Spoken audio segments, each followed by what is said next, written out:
Welcome, Hello. everybody. Welcome to the place that is the only place to be right now. The only place to be. Only place to be. So we'll wait for peeps to come in. See if and when and they do. Oh, I like the logo in the background. It's pretty with the green, the trees and the pink. Yeah, I like it. Too. It's very earthy. Earthy. Yeah. Some heart energy going on. Yep. Heart energy going on and I know energy. I know, and I know how much fun Friday night was on the live stream. Oh my God. It was and so awesome. I want you to maybe talk about your experience a little bit, and I know you said some stuff about it for the people who were joining us on Friday. And we had talked about it earlier that day, so it was very going with the flow energy, very synchronous, and it was really lovely. An experience for me. I'm even just talking about it, I'm all excited and I have goosebumps. So we didn't know what today was going to be without tarot cards for you. And so I'm just really interested to see and hear what you, after having the experience, what was the last couple days like? I mean, I know you're touching your tarot cards every day, multiple times a day. So no more. In fact, I have a lot more time on my hands. No kidding. So much more time on my hands. No kidding. So just up in my thing, I bought my saw, I've got that set up. I've actually had time to really collect my thoughts and ponder and think about things more on a deep level, as opposed to asking the tarot, as opposed to having almost not even find or found, but know that tarot was blocking me to a certain level. Yeah, oh, yeah. Absolutely. Yeah, and so cool. And so anyone who's in the room, coming in the room, go ahead and leave a message, say hello, let us know where you're hailing from. Thank you for joining us. So basically what it come down to was the experience of talking with Sarah on, well, I don't know what day it was, whatever day it was. Friday. Talking with you, and you said, give me an example of the whole, how do you follow that intuitive thing, when it just happens, give me an example. For example, I said, well, I don't know what example to give you, come on now. It was so beautiful too, because I'm a very logical brain, and I learn things by being able to visualize an experience, and then that's how I can bring it into my field and make it a thing. So and you know this about me, I'm very visceral. So when the spirit was just being so beautiful too, because I was okay, so because you were talking about the difference between a nudge and something that you knew was for you, and you said, oh, I hear that and I say, oh, I know that's for me.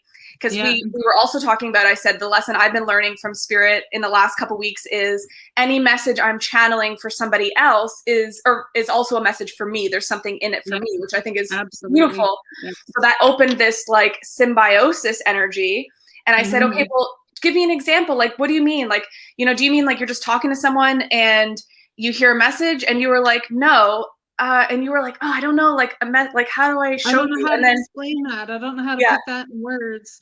And then I'm sitting there, and it's all of a sudden, it's okay, well, you see these beautiful cards, Sarah? And I held them up, and you're like, yes. And I said, I'm putting them over here. And I started showing you the cards I was putting over there. I said, just got told I'm not supposed to use cards. Oh, wait, I just got told that's not good enough. So I went and got a box out of the storage closet, came over, put them all in the box, and put them all away. And you said, yeah, but you pay, we play. And I said, well, that shall be interesting now, shan't it?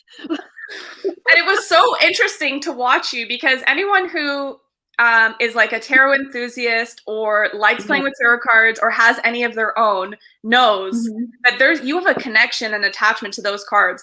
So I'm watching Halo, she turns her camera I'm watching Halo. She has her Rider-Waite-Smith deck and her mini Radiant Rider-Waite deck like on the table, and like there's a box and all the other cards are going in the box. And it was almost like Spirit, I looked and saw the cards, and Spirit was like, they saw that those cards were there, and because you had put some of them on the side, and they were like, no, that's not good enough. And you went and got the other box, and it was almost like, it felt almost like you had to do it recklessly almost to just like cut that attachment, that it's like a safety blanket almost a little. Well, like I don't people will call it reckless, but in actuality it's not reckless. It's I want to say divine movement. Right. Interesting. Because you can, I mean, it's not like they're thrown out. They're put away, they're in a closet, they're just not going to be used for my channeling process any further at this point, because it's like well, let's just talk about Friday now, for all those who are interested in hearing. Friday was amazing. Sarah was in the chat. She pulled cards. Someone would ask a question. I would channel the information. The cards come through to match what I'm saying. And it's just more validation, more proof, more everything that the channelings you're getting are that your mind is the divination. Right. That your mind is, this is what I was talking to Sarah about before, that your mind, our minds now moving into 5-dimensional energy and beyond, are very much the divination process. But how do you interpret between the, like you said, the nudge, the intuitive nudge, the decision, the hearing of what it's supposed to be? For me, when I heard get rid of your cards, or get your cards off your desk, or I can't remember the exact words, but it was just like that, very, very clear. It wasn't just a small little poke. It wasn't just, oh, hey, you guys might want to do this. It was like, get the cards off your desk, put the cards away, whatever it was. And I did. That's when I hear it that clear, it's like, that is a given. That is a given. I just want to jump in here though, and just say, for any of you, like, and I know for me being a little bit newer on the journey, like Halo's been doing this for a while. I think a good thing to maybe talk about here is how to, I have an itchy nose too. Oh my goodness. How to follow the little nudge when it's not a loud, clear voice that says, do this now, because it doesn't start like that. So like, I know for me, I think like, okay, like something came up for me and I wanted to ask you about it. And I thought, okay, instead of asking Halo right away, because it's an intuitive thing that came to me, instead of asking Halo right away to like give me the feel on it, why don't you just go in and be quiet and ask the question and wait for the answer? And then the thing that comes to your mind, just trust that that's the answer. And then you keep trusting those little breadcrumbs over and over again. And then slowly the volume gets a little bit louder and you're like, oh, now see, this is my higher self voice. I know that this isn't just my ego being like, oh, chirp, chirp, or whatever, you know. There's absolutely. And the ego sounds like a wheel. The ego sounds like a da da da da da da da da da da, and then intuition is like da da da. It sounds like it's kind of footprints on a treadmill. The ego does. Yes. Right. Like footprints on a treadmill. They just keep going and going and going and going and going. Yeah. Yeah. It's like, wait, what was that? I had a thought. Wait a second, it ran away. What was that? There's that intuitive nudge. It's small at the beginning, but and a lot of times it doesn't come as a thought. A lot of people that are feel with their heart and move from heart. I'm not sure which sentient that is. I don't know. When they move from their heart, they feel an energy of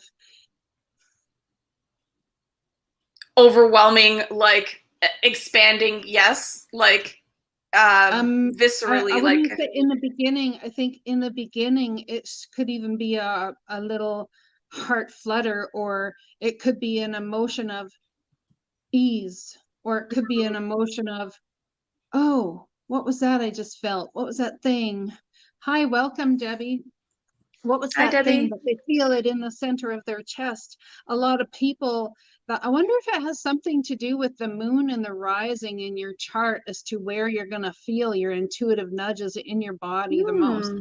Because the moon is about the emotion and the feeling. And the rising is about who you present yourself as. So well, there's this is got to be interesting point too, because we've talked a little bit in private about human design, and I'm by no means any expert, but I've done a little bit of digging. So I highly recommend to anyone who's out there who's interested to check that out, because basically it's like taking your star code, like your astrological chart, and applying it to the system of the body. So it means that you channel your energy in different ways. So for me, being like a projector energy means that I have one very strong energy source, and once that gets depleted, I have to like refuel the tanks. But it also makes what I sense coming in very strong if it's there. And I believe, didn't we say you were a manifesting generator? Generator, yeah.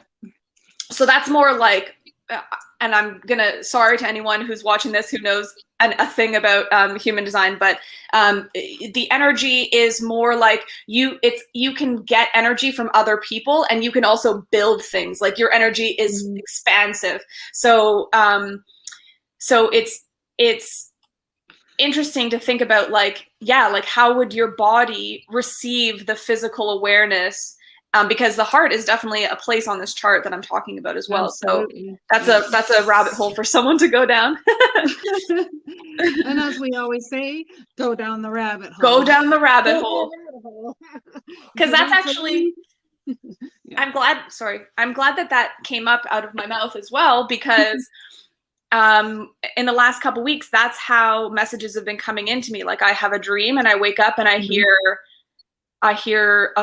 was told like a word of a flower, and I look up this flower, and then it turns out that it's partially a message from my dog Mo, and it's a message about this flower that's also used as a medicine, and like all these things, and it unfolds, and it's so beautiful. So if you can just be still, that's cool.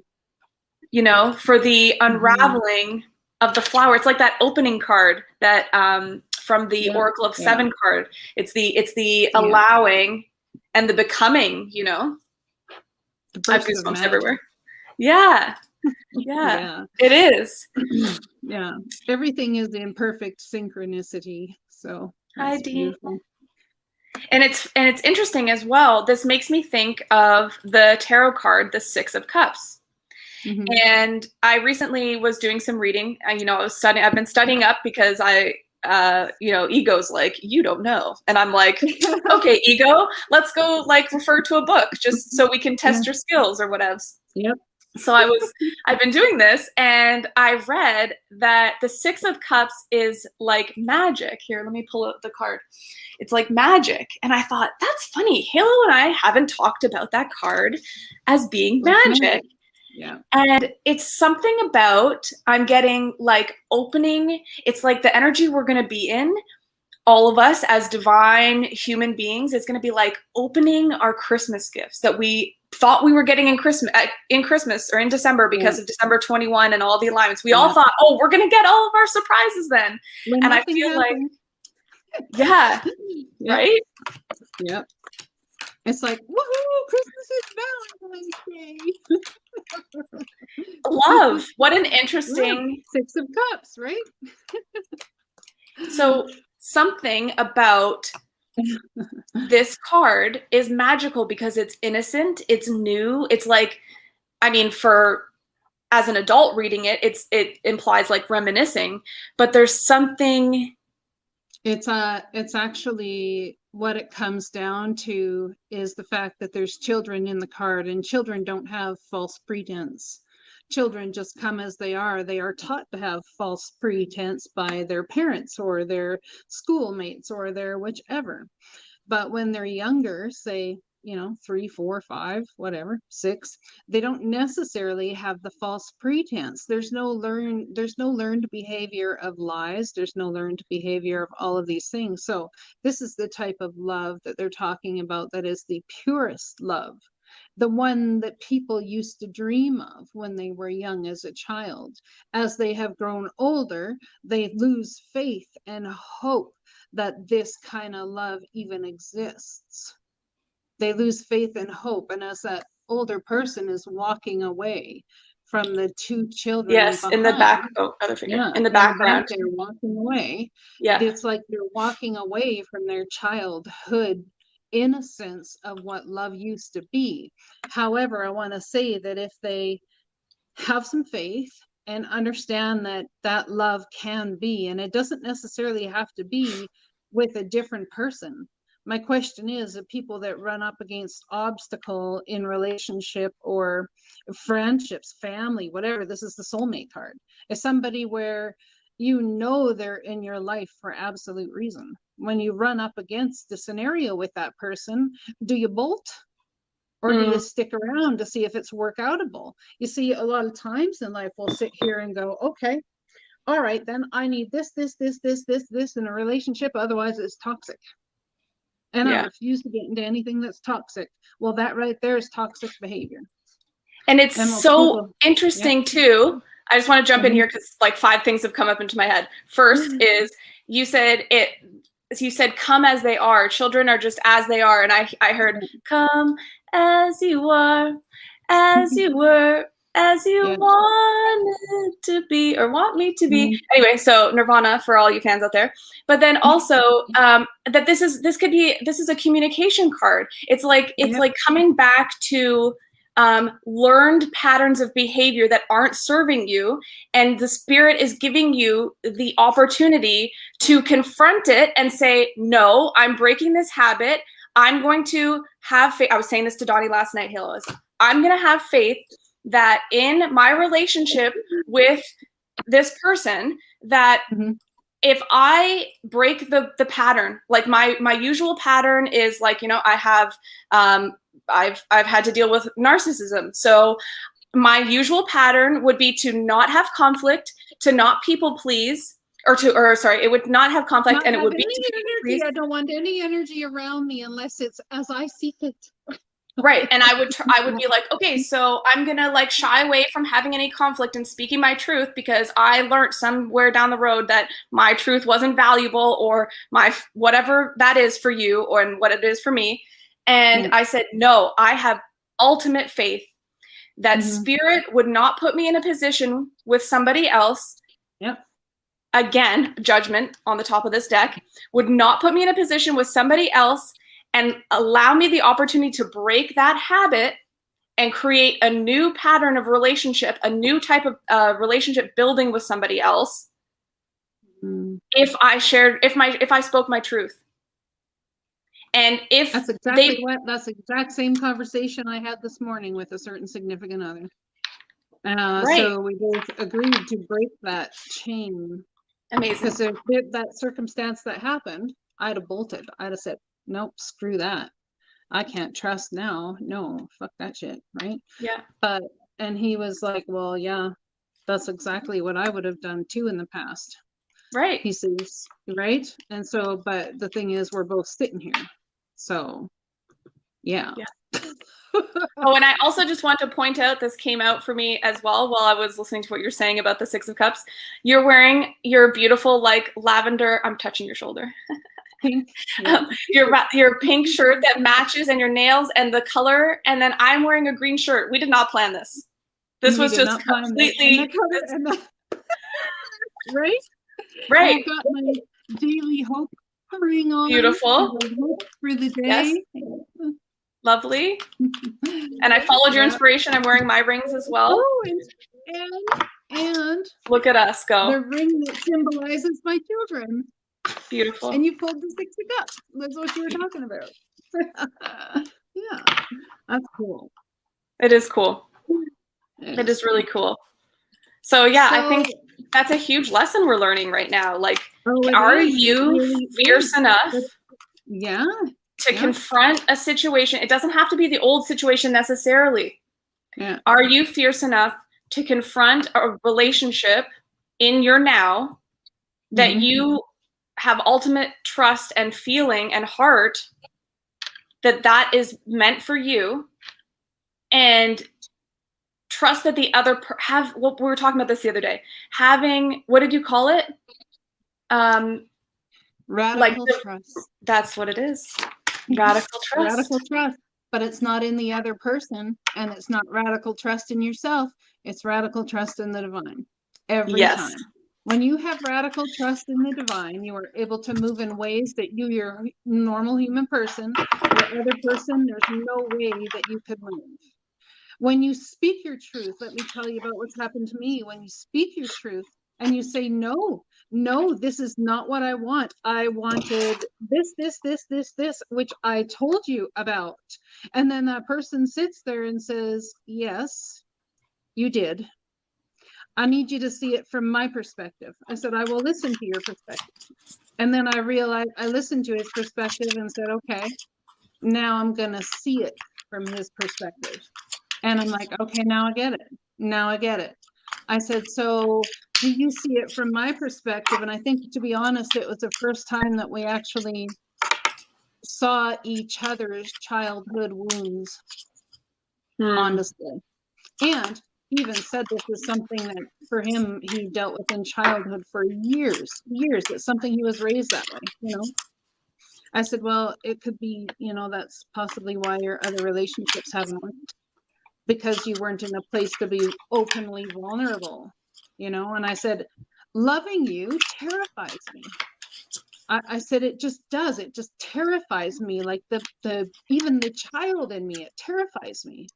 And he said, why? And I said, because like I feel so vulnerable, but I'm at a place in my life where I'm so openly vulnerable. It's like I have zero to hide, even my emotions. So it's like it's just insane. But interesting to get the Hierophant, because it's like having ultimate faith in the divine when we as humans have experienced so much trauma around spirituality, religion, belief systems, but at the hands of institutions, at the hands of people in power, or with people who have hidden knowledge, or this wisdom that we think as individuals we are not able to access. And that requires this new pattern of being, this new way of being requires trust. It requires devotion. And it requires you to be open to be taught by the teacher that is spirit through the bodies. Oh my gosh, I heard that completely differently. I heard it completely differently than what you said. You said taught. I said caught. I heard caught. It needs you. Oh my God. That's so true. Because everything that's happened in my world in the last 48 hours was all about spirit moving things in a place where the truth came out.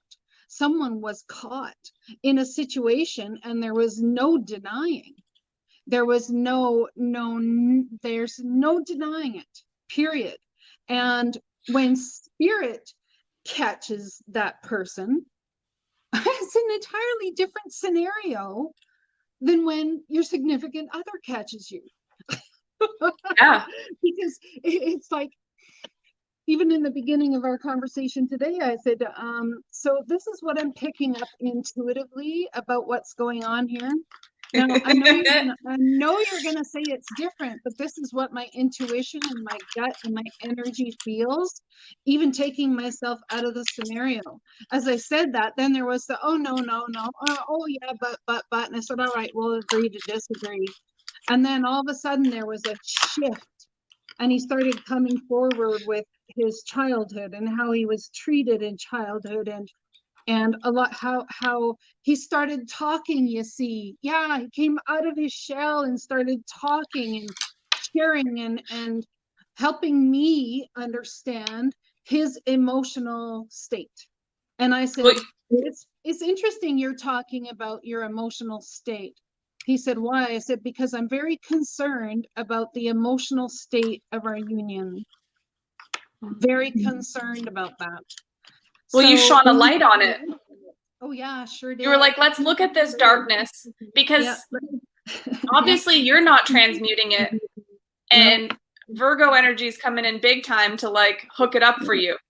So he just totally came like came 1000% correct, man. I can't. Oh, I'm so proud. I'm so happy. Oh, me too. I just, hope it sticks. I think it's a process. Yes. I told him too. I said, it's going to take the moving, the back and forth, the sway. There's going to be sway with me emotionally and energetically before I find my balance on this, because I'm going to sway between ego, my heart, and spirit. So there's going to be a three-way tripolar scenario going on here. I can't even. I have to be able to put up with the sway in my emotions, the sway in everything. Do you see how spirit is making you both? Spirit making you both the apprentice, Right. He is following you. You're being. This is my ultimate light worker card. This is like the light worker card of tarot, which I hope somebody like writes a new tarot book. Maybe it'll be me and Donnie and you, saying that this is the ultimate light worker card in the deck. But divine is working through you to help facilitate that for him, but it's making you both the apprentice, because you don't know where you're going and you're a little bit scared. Which makes me, it's, you see, this is perfect. This is, you asked me the other day how it is I'm able to move without apprehension, because I am the something manifester. What did you say? I am the something manifesting generator. I'm the manifesting generator. So I am here to manifest the energy to generate change. That's why I call myself a portal. That's exactly why I do that. And in doing so, and that's why I'm able to move easily, because I know, can't even tell you that whatever it is that you dream of can be had, as long as you allow yourself to be the student as well. This is why I always talk to you about the student becomes the teacher and the teacher becomes the student, and we end up in this energy of symbiosis. 3 S's in that word. Yeah. Yes. 7 sacred sisters. It's amazing that you bring up dreams, because the thing I said I wanted to ask you about that I didn't ask you about was so weird. And the thing I wanted to ask you about was I know we've talked about this before, and I know that I have a special connection with my dog Mo. Yep. And so last night I was kind of tapping into the energies. There's a lot of visitors and no one was really showing face, but there was a lot of like sparkly quantum energy going on. Yeah. And I said, okay, like I want to know what Mo's name is in another life. And the name James came to mind. And so, of course, my mind does the treadmill thing when it's like, is it James? Is it this? Is it that? Is it that? And tries on a few. And I said, no, that was the first name I heard. So I'm going to say that it's James. And then I had a dream. I wasn't feeling well. I woke up early. And I have these parts of my body that get sore if I'm like working through energy. So my ankle is one of them, and my low back on the opposite side is the other part, connected for sure. And so I went back to sleep to rest a little longer, and I had a dream about a sick child. And I thought, interesting that I would have a dream about a sick child. And it was almost like, I don't know if they had cancer, but it felt like they were in a hospital, and they must have been very young, but they also didn't have hair. And I woke up thinking, did spirit come to me and tell me about the connection in another life? Because it would make sense that Mo's a very anxious dog, that if he carried any of that with him into this life. But I just thought it was so interesting how spirit shows up in these very quiet ways. I woke up and I realized, oh, my friend, he's doing a live stream and it started at 11 and I was asleep, so I didn't get to check in. So I turn on my phone and he's on the live stream. And just as I tap in, he pulls the sun card. I have goosebumps. I have goosebumps everywhere. I was like, oh my God. Can you? You see how fast, with no resistance, do you see how fast you manifest proof in the 3D? Heck yeah. See how fast you manifest it with no resistance to what it's not about going, well, is that the name? Okay, I'll keep that in mind. I'll keep that in mind. We'll see what happens. It's not about going 1,000% yes, 1,000, unless you feel 1,000% yes. But when there's the question, it's about leaving it there, and then proof, like, literally will come so fast for so many if they just really pay attention to the signs. Yeah, it's like letting it fumigate. I don't know why. Yeah. It's like when you have a nice bottle of wine, like letting it ruminate. Yes, ruminate. Like, what is fumigate? Aerate. Donnie's saying aerate. Aerate. There you go. Yes. It's like when I used to make in jars, I would put cabbage, and I'd make my own sauerkraut because it's fantastic. It's the best probiotic out there. Anyways, and I didn't know that. Huh? I didn't know it was a probiotic.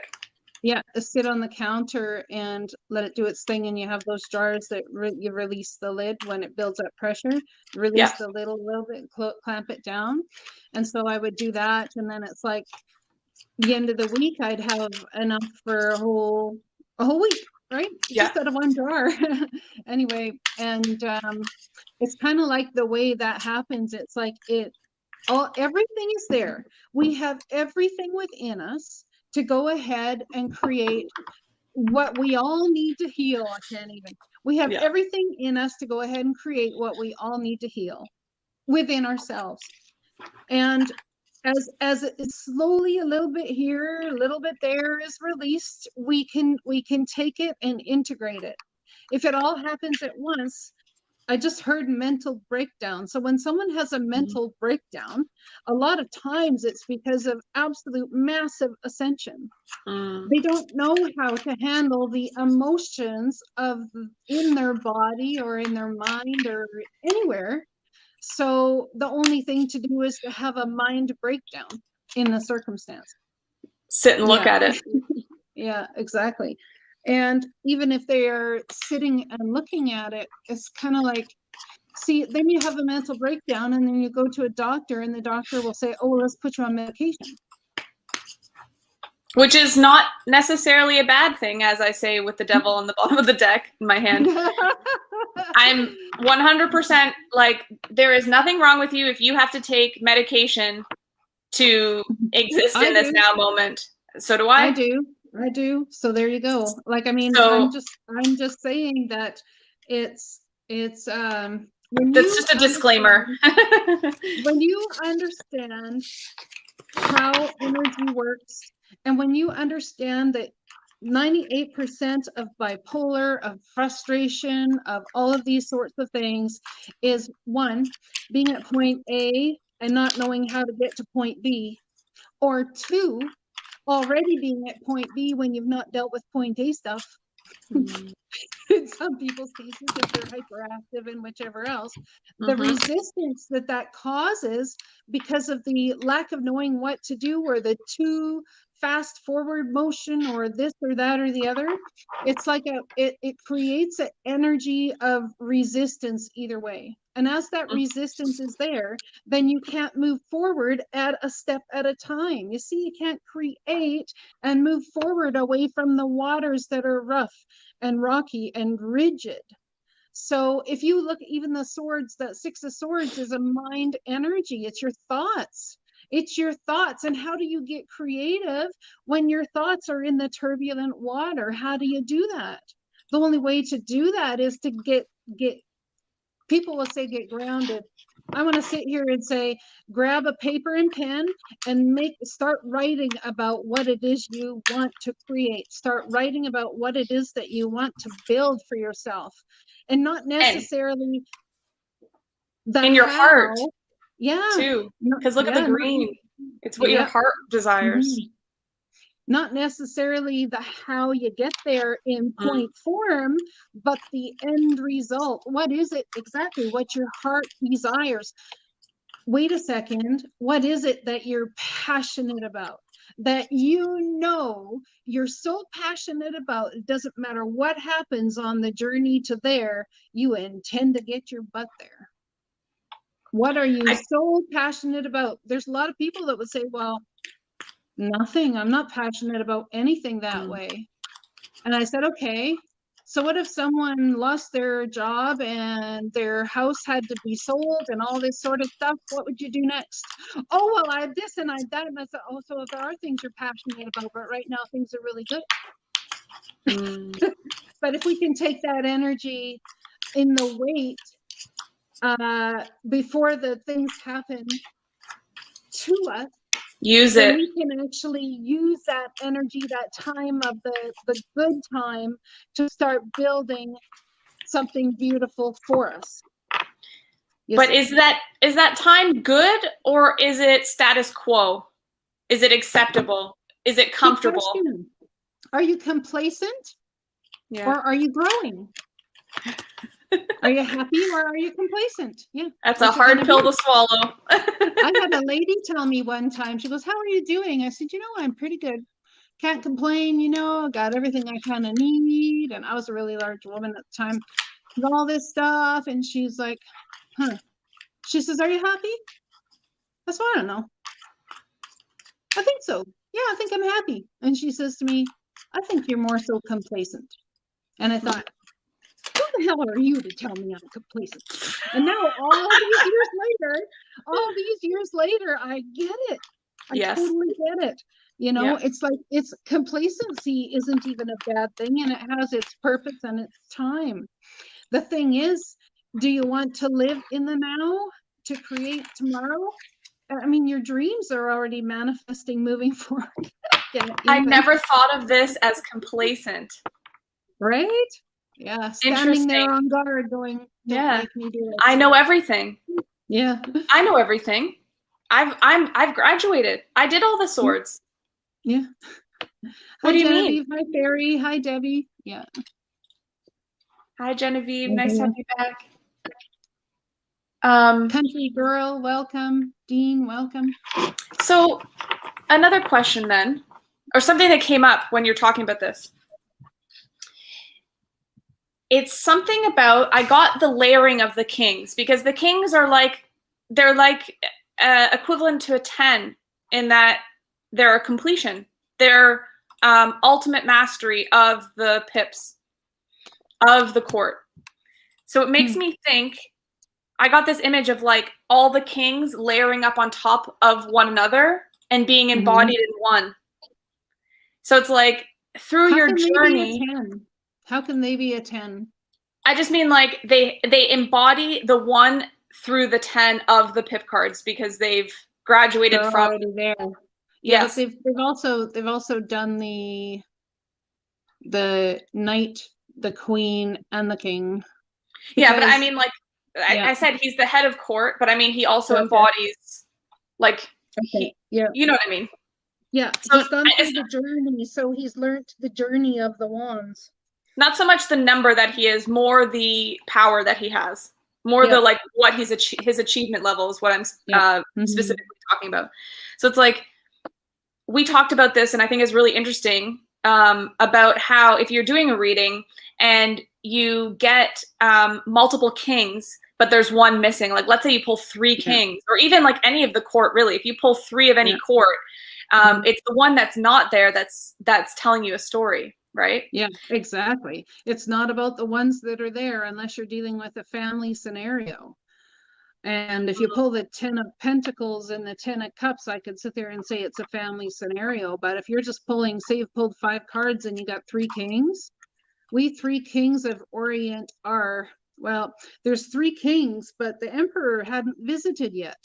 And in order to get to the Emperor, you've got to work through the energy of the last king. So say you have the King of Swords. Well, chances are you wouldn't. You have the King of Wands, you have the King of Cups, and you have the King of Pentacles.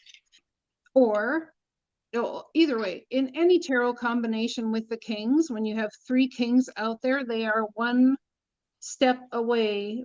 Whatever the king is missing, that is what they need to work on to get to emperor status. So if you want to be the king of pentacles and you have, say, 2 other kings there, and you're moving from knights upwards, well, it's kind of like, well, wait 1 second. These are the ones that came out, so I'm going to assume that that's in line with what you just said. I always tell you, and that's why I say swords, yeah, not so much, because swords, I believe swords embody everything, because it's how the mind embodies the money, it's how the mind embodies your emotions, it's how the mind embodies your passions. We need to think with our hearts and feel with our minds, feel with our brains, feel with our thoughts. How do we do that? It's this energy of the flipping the script so that your heart can be the having the conversation with the people that you're with and what you want to create in the 3D, and your mind can be set free to have the conversation with what it is you want to create moving forward. It's no longer about taking that mind energy and ruling over your money, your emotions, and your passions. It's about using the mind to go ahead and create that. That's what I believe. The King of Swords is the one that always comes last. Always. And I believe for others, it's also the one that the Queen of Swords is always the one in the Queen energy that comes last. But I want to tell you guys that part of the thing with the King and Queen energy in the bounce back and forth, if you were just to separate your tarot cards, this would be an interesting thing to try. If you were to separate, say, 3 different decks and just pull the kings and the queens on each one, and you shuffled them and you pulled cards for each, you pulled 3 on each side. This is your past and this is your now, or this is your past and this is your future, and you are your now. If that is the case, and we were to do that, would the divine show us where we need to head in order? You see, I believe that in order to get to King of Wands, whether male or female, you've got to have been through Queen of Wands energy. I believe in order to get to King of Swords energy, you have got to have been in Queen of Swords energy already. I believe in order to get King of Cups, you have got to have been in Queen of Cups energy. Why do I say this? Because the kings embody the balance and between the emotion and the action. The queens are the emotion, the kings are the action. Which is so interesting because it also takes you back to the first strip of the major arcana, which is the Fool, the Magician, the Hierophant, Empress, Emperor. What did I say? Hierophant? No, I meant High Priestess. Yeah. Empress, Emperor, Hierophant, Lovers. So it's like, it's not just because there's masculine or feminine cards doesn't mean they are necessarily not embodied in you. It's, let me just say, this traveling with it. Yeah, that those 2 cards together, when you were doing a reading for one person and they just want to know about their future, those 2 cards together tells me that that person is a powerhouse unlike any other, or they're gonna be. Because if that embodies them, the Empress and the Emperor, oh, forget about it, man. Forget about it. Oh. And also, so now that I have all the kings in front of me, so here's the Emperor. He has what I think is, I always like to think it's a lemon, but it looks like a gold coin, and he has his staff. It's interesting that all the other kings, I can't hold them all at once, but all the other kings have something that kind of come into being that thing. Yeah. And so I'm curious because Justice has come out as well, and Justice has a sword and the balance, or has the scales, rather, the balance. So if you look at it this way, there was only one scenario that could even be an emperor's undoing back in the day. And that was the justice system. Right. Interesting. Right? So, and that is as of today too. You see, the justice system in a lot of areas has failed so many. And even back in the day has failed so many. And even then, when the emperors or kings or whatever didn't agree with what, say, the church was or whatever, then they just created their own. They're like, fine, we're independent of you and we'll create our own. So does that mean that the emperor stepped off of the emperor throne and embodied his rightful King of Wands energy and King of Swords energy? Hell yeah, that's what that meant. But now the question, did he do it out of the devil energy on the bottom of the deck? Or did he do it for the highest good of the kingdom? Someone who steps off the throne of emperor into King of Wands energy, I can't honestly say would do it for the highest good of the kingdom. Not always. You see, that's interesting, right? So if we actually look at how the tarot cards are, and then look at how it was back in the day and the times where the tarot cards were made, then we can get a better feel and understanding as to how they work in succession. So that's interesting then, if you think about the Hanged Man being next. Yeah. After Justice as 12. Because it's like, if you make a decision that let's say society perceives is not just or not for the highest good, based on whatever structures in place, that can literally get you hanged. Not that this person's being hung, but for what this is an awakening card, I personally think. But if you think about the fact that this could be an outcome for the king in this scenario with these set of cards. Yep, could be. Absolutely. And the thing is, what the king doesn't see is it was under his nose all along. Let's go back to King Henry. Thank you, Dean. Let's go back to King Henry, who ended up, you know, like, what? He beheaded his wife, the Boleyn girl. He, like, Dean renounced his first wife, and then, like, come on now. You know, all in control of having an heir, in control of having a namesake. So if you look back at that as the energy of the kings back then as the biggest, most primary thing to carry on the bloodline, how does somebody create justice for themselves when they, you know, aren't having success carrying on the bloodline? Okay, so I'm the emperor now, but I'm not having success moving to a higher standpoint. I'm not having success carrying our lineage on in any way because I've not had a boy. Back in the day, that's what they believed, right? Girls could become queens, sure they could, no problem. Girls could do that. But it was preferred it was a boy, so it would be a king and that they would be emperor someday. It was always about the movement forward and the trajectory up. And that is interesting. It's interesting I said emperor to King of Wands because that's King of Wands energy.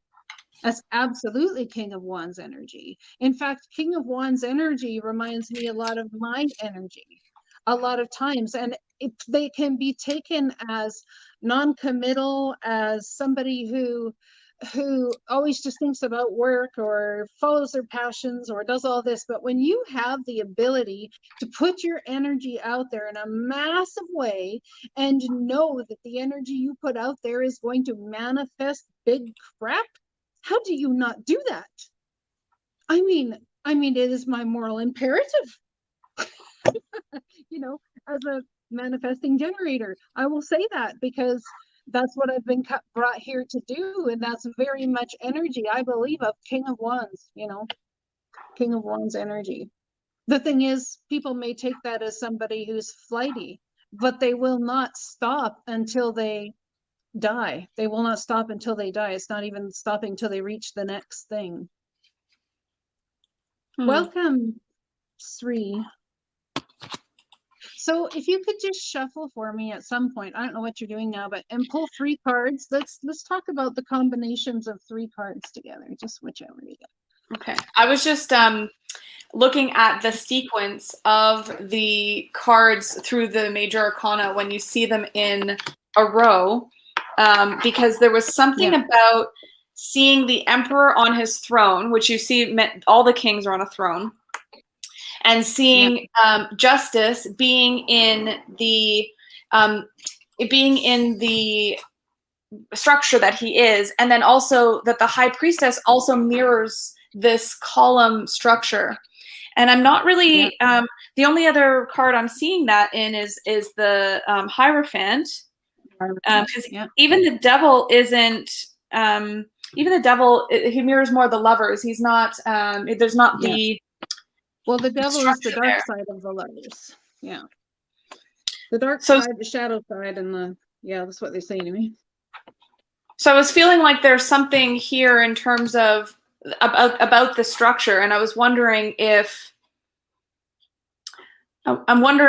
because if you could talk a little bit about the Hierophant and the High Priestess together and how they work with justice, because it feels like this is like divine. Oh, these two are like divine wisdom and like knowledge. Justice, above the emperor and the empress, and most people don't look at tarot this way. Hi, Canary, but I do.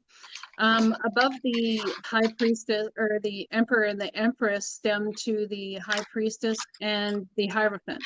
The Hierophant is actually the high priest, right? So people will say this is God, this is government organizations, and you could look at it that way in the tarot. But when someone goes past emperor and empress up to the next 2, that's when you're embodying spirit in a way. And as you do that, what is Libra, what is justice about? It's about bringing balance and fairness and justness and kindness for everybody involved. It's about a spiritual leap for the mass collective in the whole world, as opposed to an emperor and empress who are doing a leap up to emperor and empress for their kingdom. So as you move up in energy, the Hierophant and the High Priestess, you end up with the reason that I want to say what I'm getting is the Justice card is there because it's more so about doing what is going to create balance for the masses. And the beautiful thing about the Justice card is he holds a sword in his hand. You see what I'm saying about, it's like going with the truth. What is the truth? We will find balance in the truth. We will find balance in what we're passionate about. Red in that card is all about passion, and it's all about being led by the divine. It's all about, there's something about, interesting. You cannot get to Hierophant or High Priestess energy without having a balance in your chakras. You cannot get there unless you have, this is why King of Swords is last, I swear to God. King of Swords energy sitting there, he looks straight forward. Straightforward. How do the other kings look? I believe the King of Cups to the side. Yeah, Wands is off to, but he's very to the side. Yeah, and the King of Pentacles is looking at his money. He's like, Yeah, so the King of Swords is the only one who sits there and looks forward. He's the only one that sits there and will look you in the eye. Yeah. Cups is kind of on an angle. Yeah. So if he's sitting there looking you in the eye, does it not make sense then that the Justice card has a lot to do with the sword looking you in the eye, but this time as justice in the justice system or divine justice, they will bring the truth out regardless. Oh my God, those cards just describe my experience. They will bring the truth out regardless of whether you're comfortable with the outcome or not. Yeah. And it's funny, as I'm shuffling, yeah, King of Wands comes out again. So it's like having the vision of how it's like a card for you channeling it. It's so interesting. It reminds me of the magician who had the eagle flying, and the Merlin the magician who had the eagle above him, and you know, it's like he used the eagle as such a high source of knowledge and understanding, all of that sort of thing, and as that happened, like, it's almost like in some sort of way there was no hope. There's no hope. Who can stand against Merlin the magician? Well, I'll tell you who can stand against Merlin the magician. Source can. Spirit can take you down fast to a page of swords, faster than make your head spin. And here's another thing for you. More mental and emotional fuckery, because as fast as they take you down to the page of swords, they shoot you back up to high priestess or hierophant energy, and you sit there and go, I get it, I think. You know, so they'll put you down in that energy to deal with the scenario, even to heal the inner child that is within you, like we were talking about earlier, and then shoot you back up so you can see from the high point of vision. Interesting. It's very interesting how some counselors, tarot readers, gurus, whatever, will say, just stay calm, it's all good. Because when you get to that point of the back and forth and the back and forth and the up and down, and you get to a point of understanding things from a high viewpoint, it's not always about staying in the high viewpoint. What's that one? The world. Just saying. So let's explain the world. It's not always about understanding that high viewpoint, but being able to step back and forth and back up through that portal anytime you want. That is brilliant. Anytime spirit wants, it's like, nope, cycle ended. Oh, that cycle was ended. Oh, cycle stopped. But it's funny that I was just gonna say, go ahead. Go ahead. It's funny because when you were saying this before, what I was hearing was like when you're talking about Merlin, I was hearing consciousness, the spirit. I was getting the spirit of man through. I'm getting goosebumps everywhere. The spirit of man will overcome the negative energies that are on our planet, that it looks on the outside like people are messing it up. Yeah. But that's not this is the unraveling that we're doing. Yeah. It's already been messed up. They're not messing it up now. It's and now the unraveling of what's been messed up.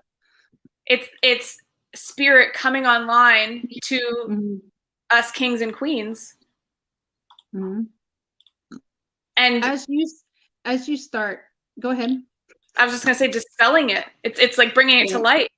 I was leaving a space there so you could tell me what you're hearing. As you start the major arcana journey, as you start that journey, you end up, I even want to say, even as the emperor and the empress, you end up being able to step through that portal of energy so much easier. But just like an emperor would hop down off of his throne and go and hop on a horse and head into battle like the Knight of Swords. Do you see what I'm saying? Just like the King of Cups, or he'd hop into King of Cups energy in order to handle a situation that needs balance and fairness in an emotional way. So how much more so then does that happen for the high priest and the high priestess, which is what I want to call them for the rest of the time? How much more does that happen for them when they are able to see that, and how much faster are they required to go back and forth? So if you are actually sitting in the energy of so much mental and heart and everything anguish, I want to say that you are heading towards the high priest and the high priestess. The thing is, or the Hierophant and the High Priestess, the thing is, you have to understand that as soon as you get there, you can still go back and start anew. Because that journey is not you get there and you stay there. That's a level of understanding based on what you've been through up to that point. You see, so you can still go back down to the Page of Swords.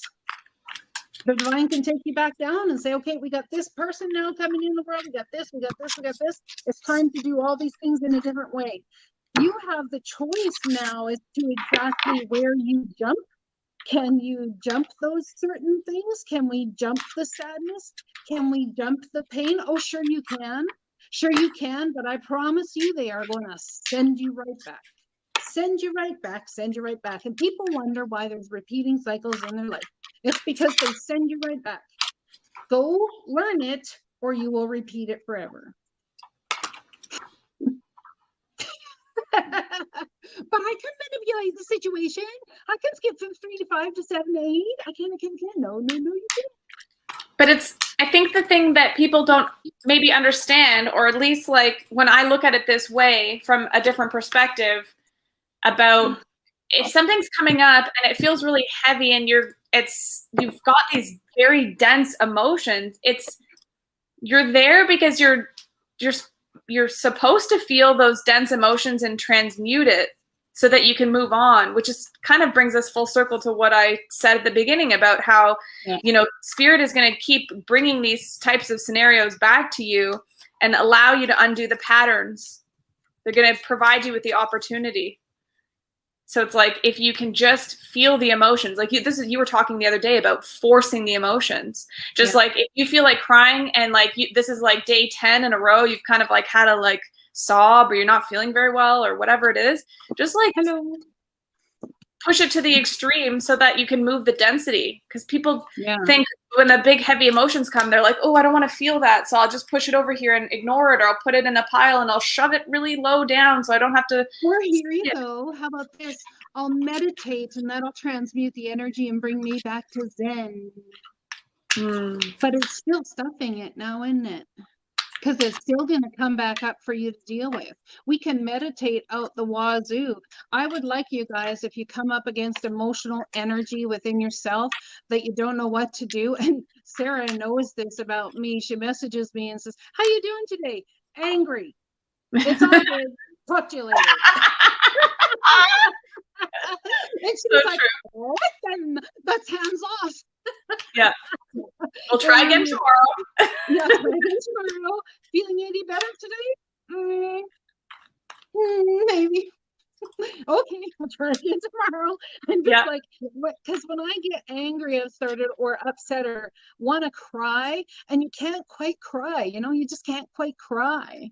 It's kind of like this, how do we need to start taking all of the things that made us sad that bring us to a point of crying about it, so that we understand that it's not just this thing that needs filtering. It's not just this thing that needs to come up with us. It's everything.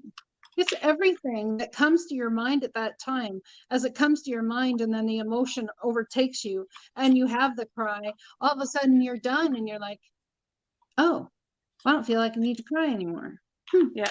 And it's so funny. True transmuting energy. Yeah. Because it wasn't until you and I had talked about some of the grief that I've been experiencing over my dog, the loss of my dog Bruin, that I really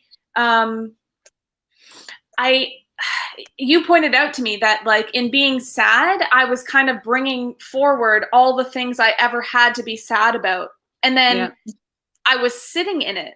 So, and like, this was a really interesting part of kind of my journey, especially in the last year, because I've been trained to do Reiki level 1 and 2. I went to a Sekhem session here in the city, which was great, but I couldn't get past sad. I couldn't get past the emotion of sad to go to like euphoria.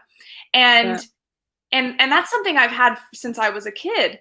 And so it's really interesting as well how it's this idea you talk about being grounded, or like not grounded. We've been told not to use this word, but like taking your energy and being firm in your mental plane as having access to spirit and not being separated, so that you can know that these feelings that are coming through your dense body, it's there for you to work through, and that it's okay. And then it's when you say meditation, being a meditation practice to get away from the emotion, I don't want to say like that's what you're doing. I think some people do it to observe and to observe and love what they're seeing.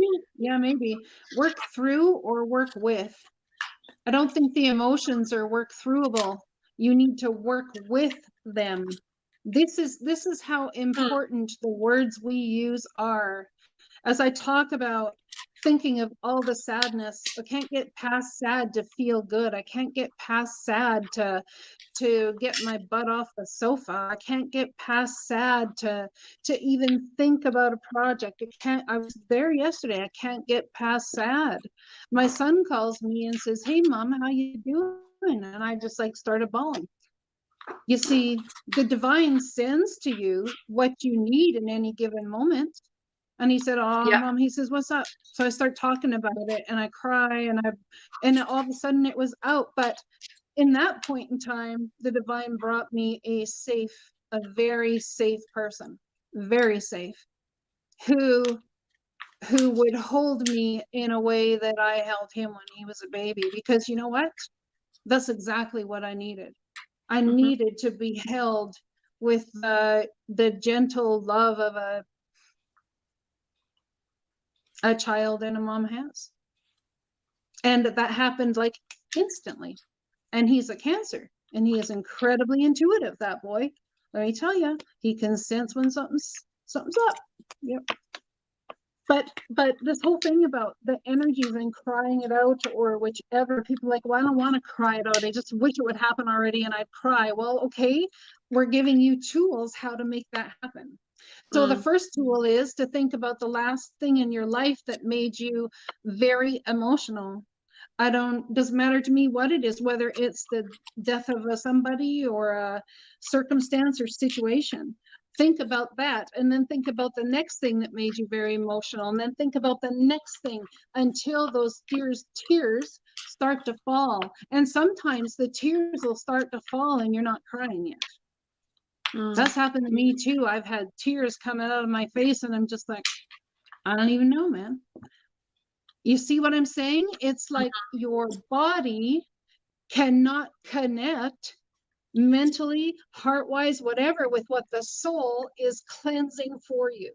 But the only way to do that is to take it down that road, to go down the rabbit hole. And you will solve things so much faster when you do.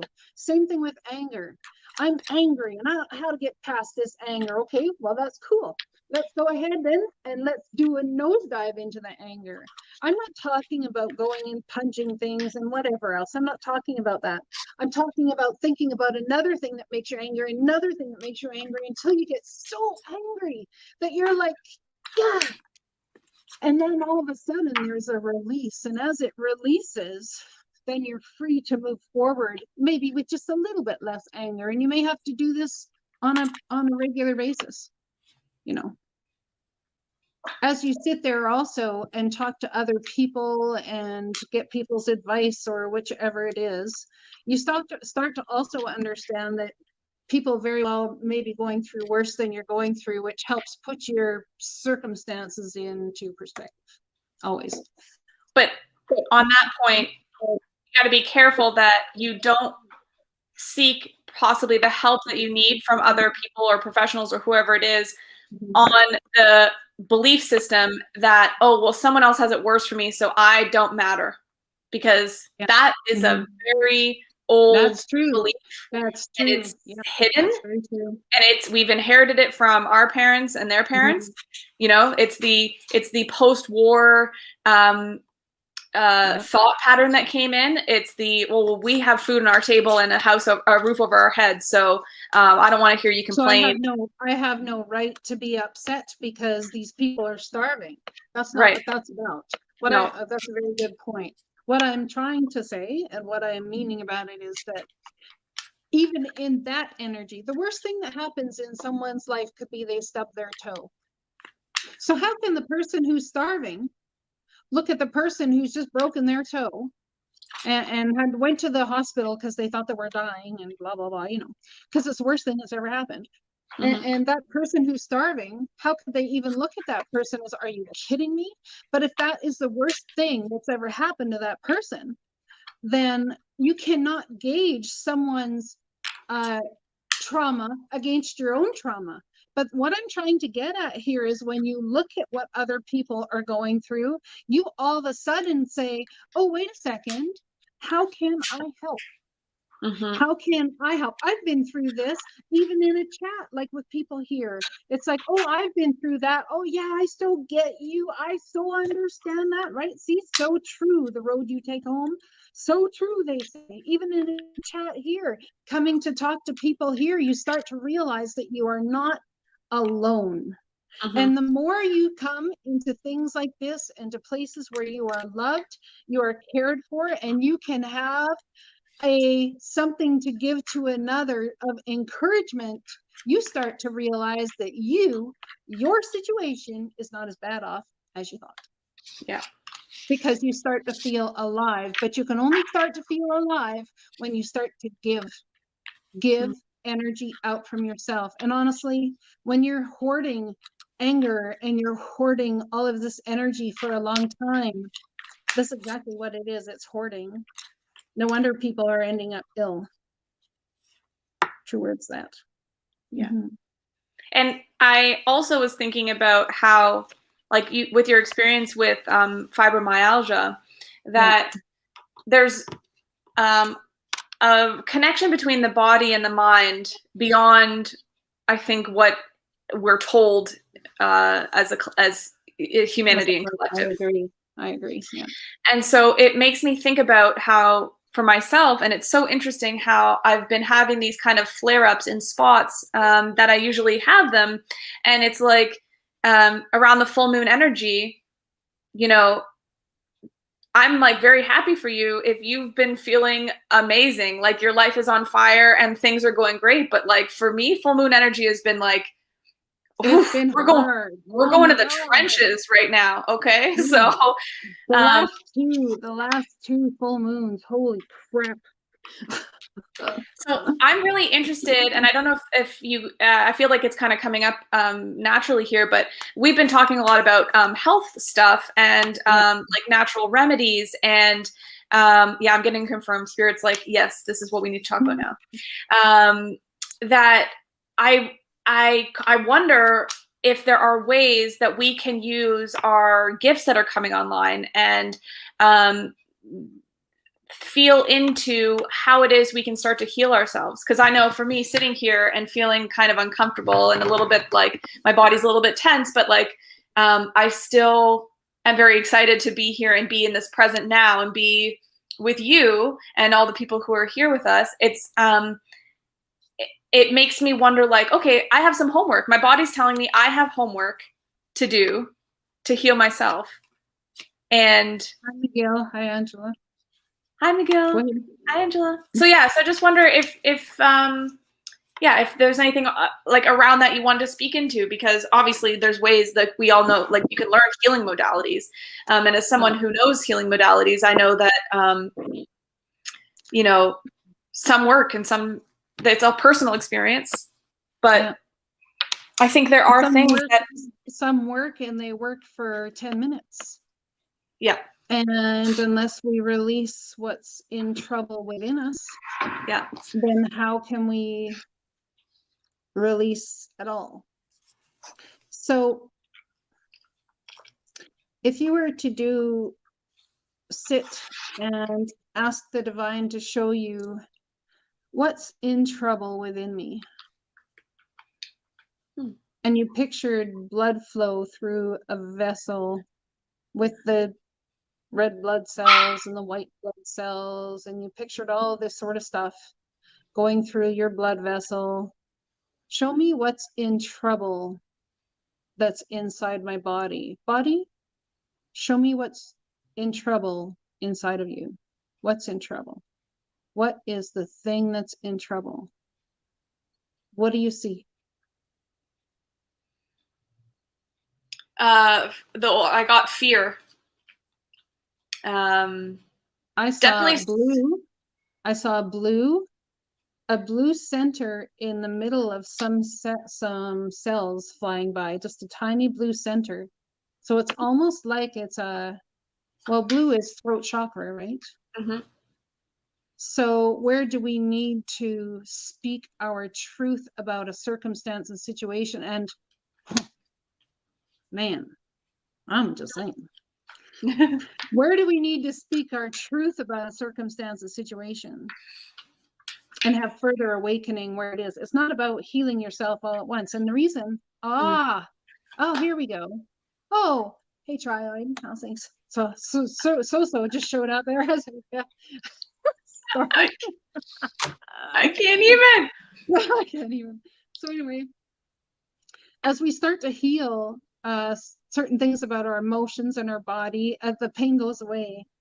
And you see, I was talking yesterday about how, or on Friday, about how this is the sun, and the planets even go around the sun, right?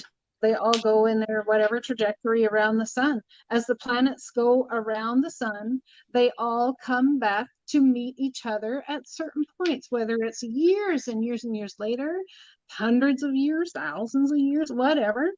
Jupiter, you know, the whole conjunctum thing, all of that sort of stuff. But as they move around the planet, they always, always, always come back to meet a certain situation, a certain place. And as this spiral of growth that we are on, we go upward, we always come back around to a place where we have had to deal with stress and emotion before. So how can we look at this spiral from a higher perspective? Because if this in your journey down here is where you experienced that thing, well, you have grown up to here now. So then how do you look at that thing from here? The pain is still going to come up. All of that's going to come up in your body memory, because we are how much percent water, and water holds memory. We all know this. So as that pain comes up in your body, what is it you need to look at emotionally, mentally, spiritually, figuratively, in every way that you need to look at with a different perspective?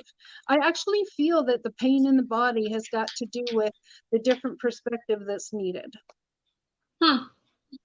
Not just in the spiritual way, but also in the body, in the healing.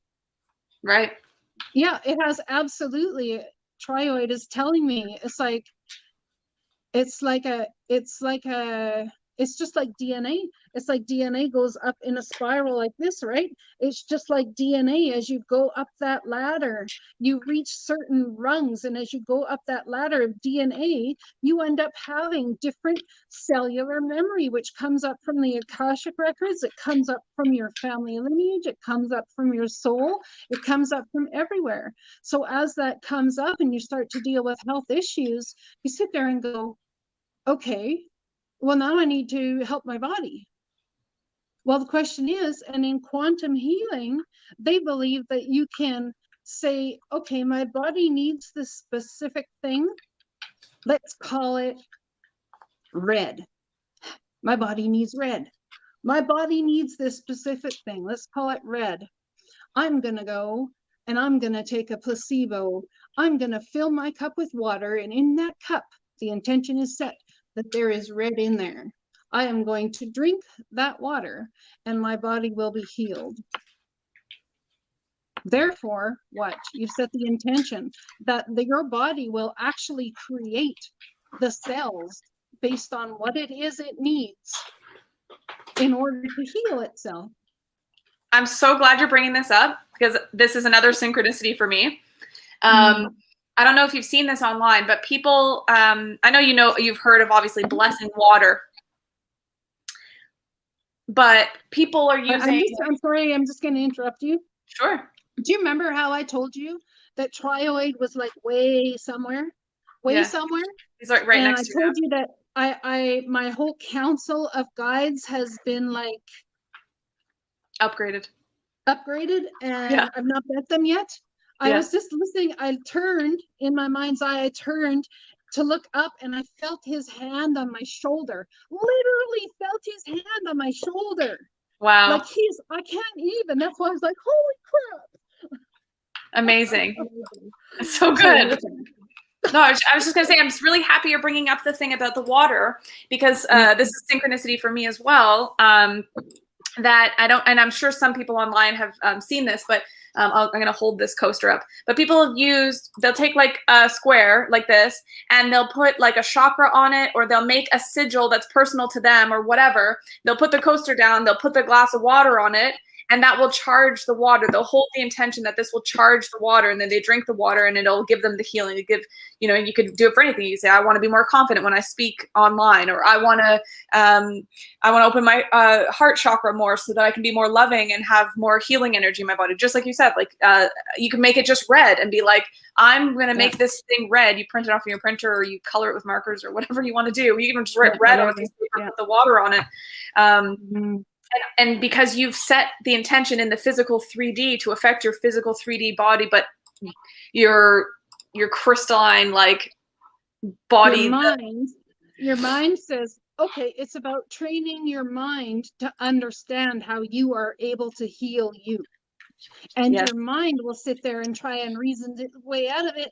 Reason you're crazy. Oh my God, I can't even. But when you set that intention to do so, it's like I say, even simply waking up in the morning and stretching your arms wide and saying, universe, amaze me today. Just amaze me. You go through your day looking for reasons to be amazed. Yes. Just like when you set the intention that whatever it is that you are going to do, to heal your body, even just through water, like you said, that's brilliant because it's such a visual. I wonder if it's such a visual, if the mind seeing that visual will try and reason its way out more so. Because if the intention is just there and the water's gone, then you're good. You see what I'm saying? Yeah. Will the mind sit there on the mental treadmill and try and reason out that red dot? So what does he say? What's that? What does Trioid say then? Well, I think that was all from him. Oh. So he's given us a conundrum. He's given us a conundrum. So there's a conundrum. It's about, can we, oh, I see. Yeah. Okay. So it's about calling on your body to be the red dot. Like we're an instrument. Yes. I got that message recently. Your body's an instrument, so use it. And we were doing the tuning the other night. Yeah. Heal yourself. Heal thyself, because you can heal thyself. Hi, Fairy. Nice to see you again. Heal thyself because you can. Cool. I like heal yourself because you can. It's that simple. You don't need a red dot under a glass. The reality is it might be too much of a quantum leap for our minds and our hearts and our beings at this point to understand that what we think about grows. Yeah. So it's like the idea of things being permission slips. This is a Bashar concept. Right. So tarot cards are a permission slip. Blessing your water with a sigil or setting candle intention, that's a permission slip for you to, but it's also the physical 3D thing is the reminder of your intention, so that if your mind wanders away, but then you come into this room and you see your candle, you're like, oh, that candle's burning my intention, or that water I drank. If you can handle it. If you can handle believing in that intention for that long of a time. Because some people will, right? You see what I'm saying? Some people will, oh, a candle is just like what I say. It's like, this is exactly a candle. He literally just told me this. A candle is the exact same thing as you, when someone has no faith, you saying, I have faith in you. And they're like, I can't do it. That's okay. Don't worry about it. You don't have to have faith. I got all the faith in the world for you. That's what a candle is. It holds the vibration. Amazing. And a lot of people can't handle looking at what's holding the vibration because they will sit there and doubt that it's holding the vibration. Oh. Makes sense? Do you see what I'm saying? So the best way to look at it is, wait a second, I'm looking at the vein again. I'm seeing red blood cells, white blood cells. I'm seeing a little blue dot in there. Oh, red blood cells, white blood cells. Huh. Y'all need to do something about something's not right in there. You got this. Why? Because my body's a machine. My body has cell memory. My body can create whatever it wants to create. My body is whole as it is. So, releasing stories, which are belief systems. Absolutely. You got the 4 swords in your hands. Case in point, right there. We go from sadness. We go from not understanding, and the body, the emotional body, the pain our mental body puts into our physical body ends up creating a thing of, I don't believe you. Why does it do that? Why does it do that? Because it's like you said, it's conditioning. It's all the Capricornian energy that we've all been raising about. Fight for yourself, fight for the money, fight to have the most money, fight to have a nice home, work yourself endlessly, build your 401k, blah, blah, blah, blah, blah. Hotel Transylvania rocks. Anyway, so it's all of these things that we've been conditioned over the last Capricornian age. And now it's time to really step into, I mean, this is nothing new. I'm sure if you go listen to Joe Dispenza and all these people or whatever, you know, you just take that leap of faith forward and understand that this has all been here for you all along, you know. Forgiveness at times is very hard to do. Acceptance at times is very hard to do, but understanding that we are all here to have well-being is a human right straight across the board. So if we are all here and we all are allowed, we have our civic right, our divine right, our spiritual right, our body right to have well-being, then maybe that's what we should be focusing on, because forgiveness will come when we focus on our well-being. Letting go will come when we focus on our well-being. Oh, cutting out the bullshit to that Capricornian age. Fuck yeah. I mean, sort of. It's I have all these questions of like questions. Go. It feels like there's like this root of our history as a human species that was given all these templates for control by the puppet masters. Mm-hmm. Puppet masters. Yeah. And divine allowed that for our soul's growth, for our ascension. Right. I'm not saying you can actually say those templates were put there by the divine, who are the ultimate puppet masters. Right. Anyway, go ahead. But I'm just wondering, like, in confronting it, mm-hmm.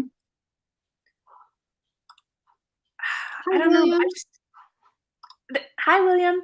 I just have these, I don't know. It's like, I feel like there's this thing that's coming that's more information and unfolding. Like I have a why, but I don't even know all the questions that are there to ask almost. It's like because knowing you can't ask the questions on what you don't know is really kind of like already in your aura. Your body and your soul feels the energy of it, but you can't use the correct words. You can't. Right. How can you? Yeah. So then how do you sit there and say, okay, well, how does someone channel information then? How does someone do all of this then? It's because that has already been manifested to come through. Mm-hmm.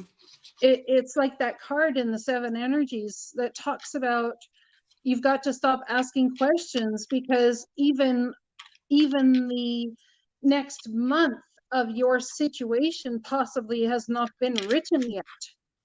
Yeah. The divine is still writing the script, new script, based on the many times you decided to change your trajectory. Yes. Or shock the crap out of them and take a massive leap forward. And then they're like, damn, she needs new counsel. Yeah, I just like to point out for everyone watching right now, Thyroid is a big fan of telling me to stop asking questions. That is true. Yeah, which is hilarious to me because, you know, I'm like, I feel like I'll forever embody the student energy. Like I'm always like, ooh, what's under this? Like, let's flip it over and see what's on the other side, you know? So to go into this receiving mode, to be in this more yin yang flow energy where you know, yang is just receiving. I'm just here. I'm here part of the show. But like, I also have a responsibility and a duty to be a light worker, to like ask you the good questions that are going to help other people. So Thyroid, yeah, and that's what I need. I need someone to ask me the good questions. Speaking of questions, I can't sit here and think about it all. Right. Because also you're like, when you're channeling, you're not looking for the questions, you're listening for the answers. You're listening. So for me, I'm not it's like asking the question. No. Yeah.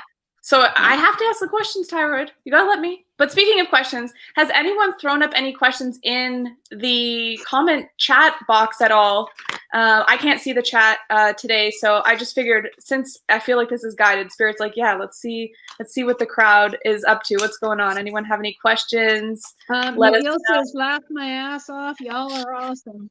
And Divine Virgo Empress says, how? And I'm like, how what? Because I don't know. I don't see no other thing how. And I think that's all I've got so far. Fairy thanking McGill for the healing energy. Red dots are good. You put them on things you're used to looking at. Every time you see one, you have to think about something nice. There's one on my coffee maker, and I have one on my credit card too. Huh. So it's a training your mind thing. I think how is a good question for like undoing belief systems. How do we actually let go of belief systems? Because a lot of people you don't let go of them. You don't let go of them. You work with them. The belief systems you've come to learn are a foundational root, but your perception of that belief system is where the situation is wrong. You cannot leave. You cannot be where you're at right now if you did not learn or be taught everything you have already learned. It's not about separating yourself from that. It's about having a perception change or changing your mind about exactly what that means in your life. You do not change. You do not. It's like this. It's like this. I was raised religious. I was raised Christian. I was raised this way. I was raised with lack mentality. How do I overcome lack mentality? Well, duh, by making money. That's not hard. But how do I make money when I have a lack mentality? It sounds to me like someone's using lack mentality as an excuse to stay in lack. Oh, well, now that's not very nice to say. No, but it could very well be the truth to see. So you see what I'm saying? It's like we will use those old templates for our either to stay stuck or either to have our progression forward. We can build on them in a healthy way if we change our perspective about what they are or why they even came into our world in the first place. I can sit here and say that being abused as a child, it made me have to leave the house, leave it all there, and go out and live a whole life that was I'd have to put on a smile, I'd have to do this, I'd have to do that, and I became so good at interchangeably becoming like the chameleon. I could interchange in any circumstance. I could, like, I mean, and how could I be manifesting whatever generator if I had not experienced how to step into the new like that? Now there's a new perception on childhood sexual abuse, huh? Do you see what I'm saying?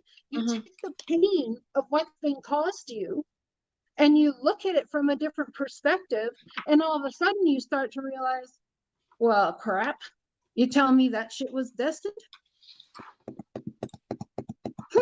Yeah, I'd say so. So how do we take lack mentality and do that? Do you know that for me, a lot of it was, I was nervous for my children because I was on social assistance while they were growing up. I was on government health, health aid, all this sort of stuff. You know, talk about coming from a small-minded energy financially, which is where I was at then. If I look back to 2005 from now, and someone said, oh, here's a snapshot of you in 2021, I'd have laughed them asses right out of the room. I'd have laughed them right out of the room. I can't even tell you, because there's no way I could have seen myself thin. There's no way I could have seen myself being going live and performing on YouTube for whoever wants to come watch. There's no way in a million years I'd have gone into a bar and played piano with a band for years. And yeah, what you don't see a lot of times is for your highest good, because that's when the divine is behind the scenes working everything for you. And it's not about doing the work that is the divine's work. You really have to differentiate between what is your work and what's the divine's work. If you can't change something in 5 minutes, let the divine have it. So what I'm getting as well is the pentacles embody all of the other, like the symbol of the pentacle embodies all of the other tools. Mind, body, and soul, swords, wands. Anything in the 3D, absolutely. Anything in the 3D, absolutely. And the Eight of Pentacles is about doing something, a process of doing something over and over again until it's unconscious. It's a habit, it's a belief, it's a routine, it's a whatever. Actually, it's like going from the Seven of Pentacles, which is a wait time, to the Eight of Pentacles is actually the opportunity to be able to finally put in the work with that new perspective. Because what's he doing in the Seven of Pentacles? He's sitting there looking at the Seven of Pentacles going, is it worth it? Have I done everything I need to do? Have I this? Do I need to plant something else? Harvest is coming. What should I do? Do I have time? Do I have this? Do I have that? All of a sudden, a new perspective happens. And it's like, it's game on. Time to get moving. The divine says, let's move. And well, now you have the opportunity to put that different perspective into action, into working. Yeah. Because that right there is what I would call a job opportunity. Someone who's been waiting to decide what to do, or waiting to hear, or waiting for harvest to come, that right there is the go ahead. Yeah. So sorry, I asked you a question and then we got all of that awesome stuff. What I'm getting is a summary of all of that, because that was a lot to take in, is just relax. Because, I mean, everyone needs to go listen to Abraham Hicks. No word of a lie. I'm just saying. They're great. I get their emails. You can sign up to have a free email sent to you every day. I get those. I love them. I'm getting that. Do the work if you have to do the work. Like, don't shy away from the work you have to do, whether that's spiritual shadow work or the actual physical work you do to get out of your mindset about lack mentality, whatever that is. But also, like, about the beliefs, because people put a lot of focus on negative belief systems. And there's this feeling that you have to do something to fix it. And I felt like this way about my spirituality. I was like 8 months ago, I was like, just tell me what to do so that my gifts will come online and I will do it. I'm in. But it's like, doesn't work like that. Doesn't work like that. The thing is, it's like, what did you say there in the beginning of what you were just saying? It was really important what came into my mind. Relaxing? Yeah, relaxing and allowing the divine to do the work behind the scenes. Well, thank you, Fairy. Because I pointed out how you were saying the belief systems are there serving us in a way, whether we choose the negative side or the shadow side of that, or that's what I was going to say. So can we we want to work on the stuff that's the negative so we can improve ourselves and all this. Well, actually, what if you left all of that behind and didn't focus on any of the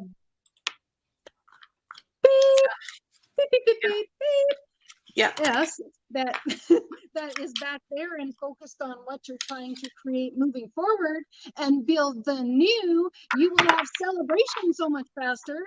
You will build a more stable foundation and step into the empowerment that is you.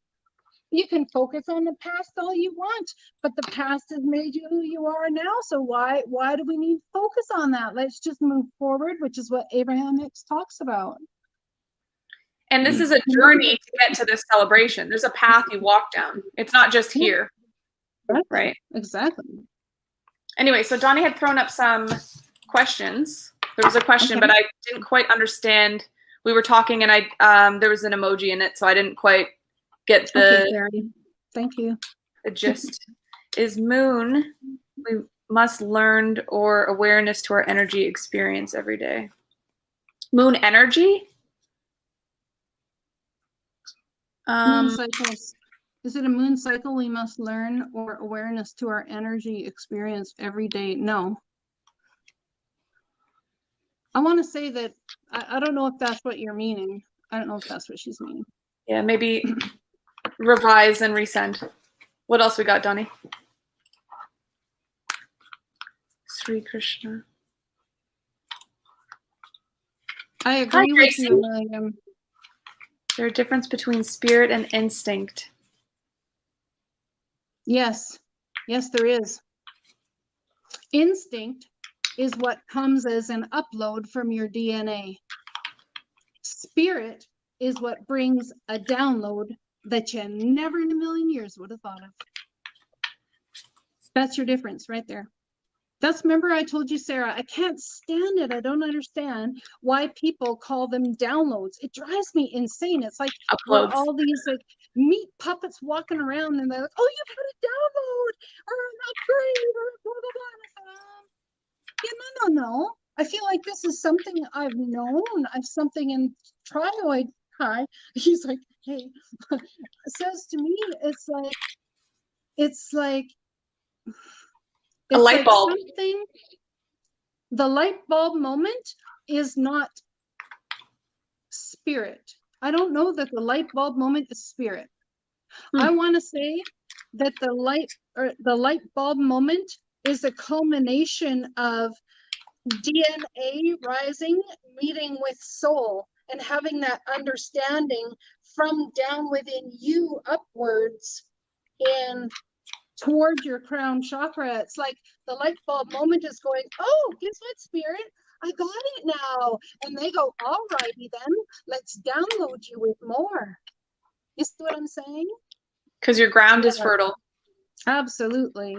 And your crown, look at the crown. Sometimes. Yeah. Painful process sometimes. Is epiphany spirit. Yes, William. Involution meeting evolution. That's beautifully put. Very well put. Yeah. So everybody will sit here and say, oh, I have light bulb moment. Oh my gosh, that makes so much sense. Oh my gosh, I can't believe it came out of clear blue. It's been in front of me all this time. When you say those words, it's like it's actually been in your DNA the whole time. And you're just making connect in your heart. That's coming up through your crown chakra as a little beacon saying, oh, yo, source. Oh, hey, yo. I just learned something. And source is like, awesome. Let's go give you more shit to learn. Yay. I have this visual of the DNA spiral. Yeah. And that light bulb moment being one of those things coming online. Oh, just look at that. Online. Online. So now you're channeling trioid, huh? You're asking too many questions. I'll give you something to think about. We don't need Halo now. You see what I'm talking about is me being the portal of energy. Oh yeah, when you were talking about the belief systems there, I felt like this, like I was being clicked in. Yeah. Like that, the noise. Oh, I like that. Like, resonant frequency. Yeah. That resonant frequency, when you say it resonates, oh, that resonates with me. That resonant frequency, yes, that's beautiful. I like that. Yeah, the Leo moon was incredibly so painful, but yet so beautiful in this person's life. What was the last one? It was Sagittarius, or was it Cancer? The last one we just had was a Leo full moon. No, the one in December, at the end of December. Oh, I don't know which one it was. Cancer. It was heavy too. Yeah. And I have a Leo moon too, so I'm like, I'm a Leo Venus. Not surprising I had issues in the relationship sector. Also, everyone who's interested in this kind of thing, you can look up where the full moon fell in your chart. And interestingly, for me, it was house and home and family. So I'm not surprised about that, since I just moved into a new house and whatnot as well. So got to take care. That's the other thing, is you were talking about this. You have to set the expectation that this old pattern that I had isn't serving me anymore, and I'm grateful for it. But I'm going to put in my request for that up leveling now. Like, I'm not going to settle. This is me. No, you just up leveling yourself. But that's not about the old cycle. The old cycle. Let's sit there and write notes on what you learned in that old cycle, and let's make that the foundation for the new cycle. And then the new cycle will show you the hole in your old cycle. It's just like it's just like the eight of cups. He does not go to the 9 of cups without taking them 8 of cups with him. He might leave the 8 of cups behind, but he takes all the memory, he takes the emotion, he takes everything with him to the 9 of cups. Otherwise, he's just moving back to the page of cups now, isn't he?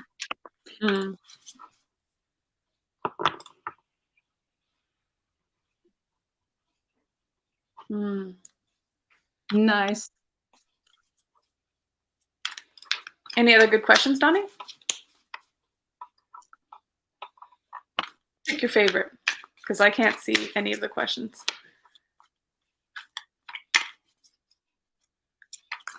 That's not a question. That's a statement.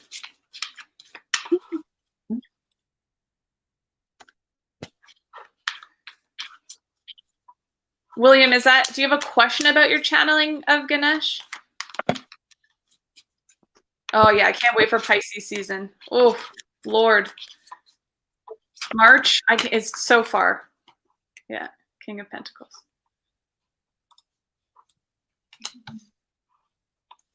William, there's a delay in the chat when we're talking and such. There's a delay in the chat, so we get the chat a little bit later than when you've put the comments. He's wondering when it's coming back in.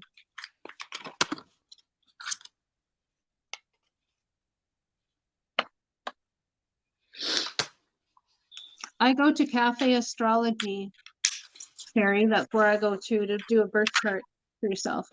Astro.com is pretty good too. Astro.com, that works too.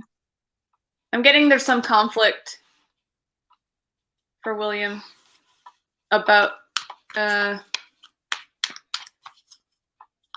King of Pentacles, Ace of Pentacles, the Hangman, and the Five of Swords.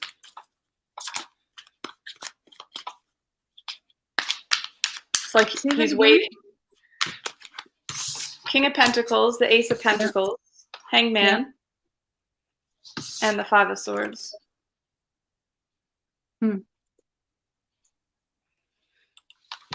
That's interesting, William. I'm getting that there's something that has happened in the divine script of things. That's no, yes. Something happened and it changed the trajectory forward And the trajectory, the divine now has to work on a new way forward, because if you'd have taken that trajectory that quickly, I think it would have stopped you up more than even you waiting for that, for the time you've waited. Like maybe next life it would have happened as opposed to this life. But it's coming, and I want to say it's going to be, when's 5 months from now? June. Oh, there's the Wheel of Fortune in June. I want to say it's in June. Yep. 14 people equals a 5 in the room too, and I'm looking at 5s here. Not surprising. Yeah, what you said about the other lifetime, it was like it was coming in. He was embodying the frequency of it, and the divine went to offer it, and something paused it. Something happened. Yeah. But I'm wondering, is this 5 of Swords like something he did? I'm not picking up that it is. I'm not picking up that it is. Oh. It's like the 5 of Swords energy there. It's like he was forced to walk away.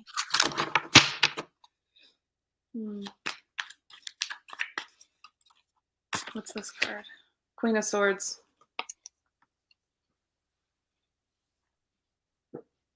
Yeah. It forced him to walk away. Something happened and he was forced to walk away. Working through hard stuff.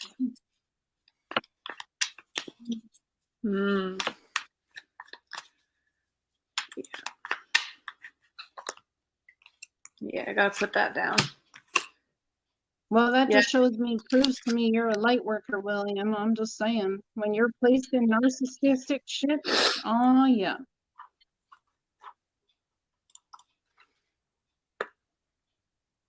Yep. Look at that. Over and look, show those cards. Over and over again, the divine takes me out. He says, that's amazing. And you just pulled those cards. That's amazing.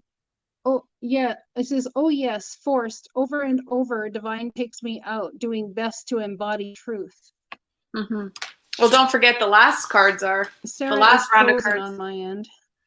Oh, the last round of cards is the, can you hear me? Last round of cards is Judgment, Wheel of Fortune, and the Queen of Swords. Before this.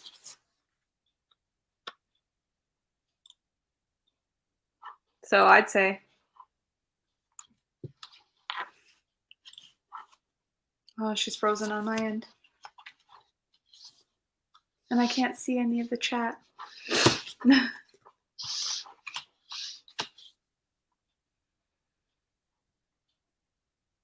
I see you now, Halo. Yeah. Are we back? Yeah. Awesome. Good, we're back. Okay. So yeah, it's yeah,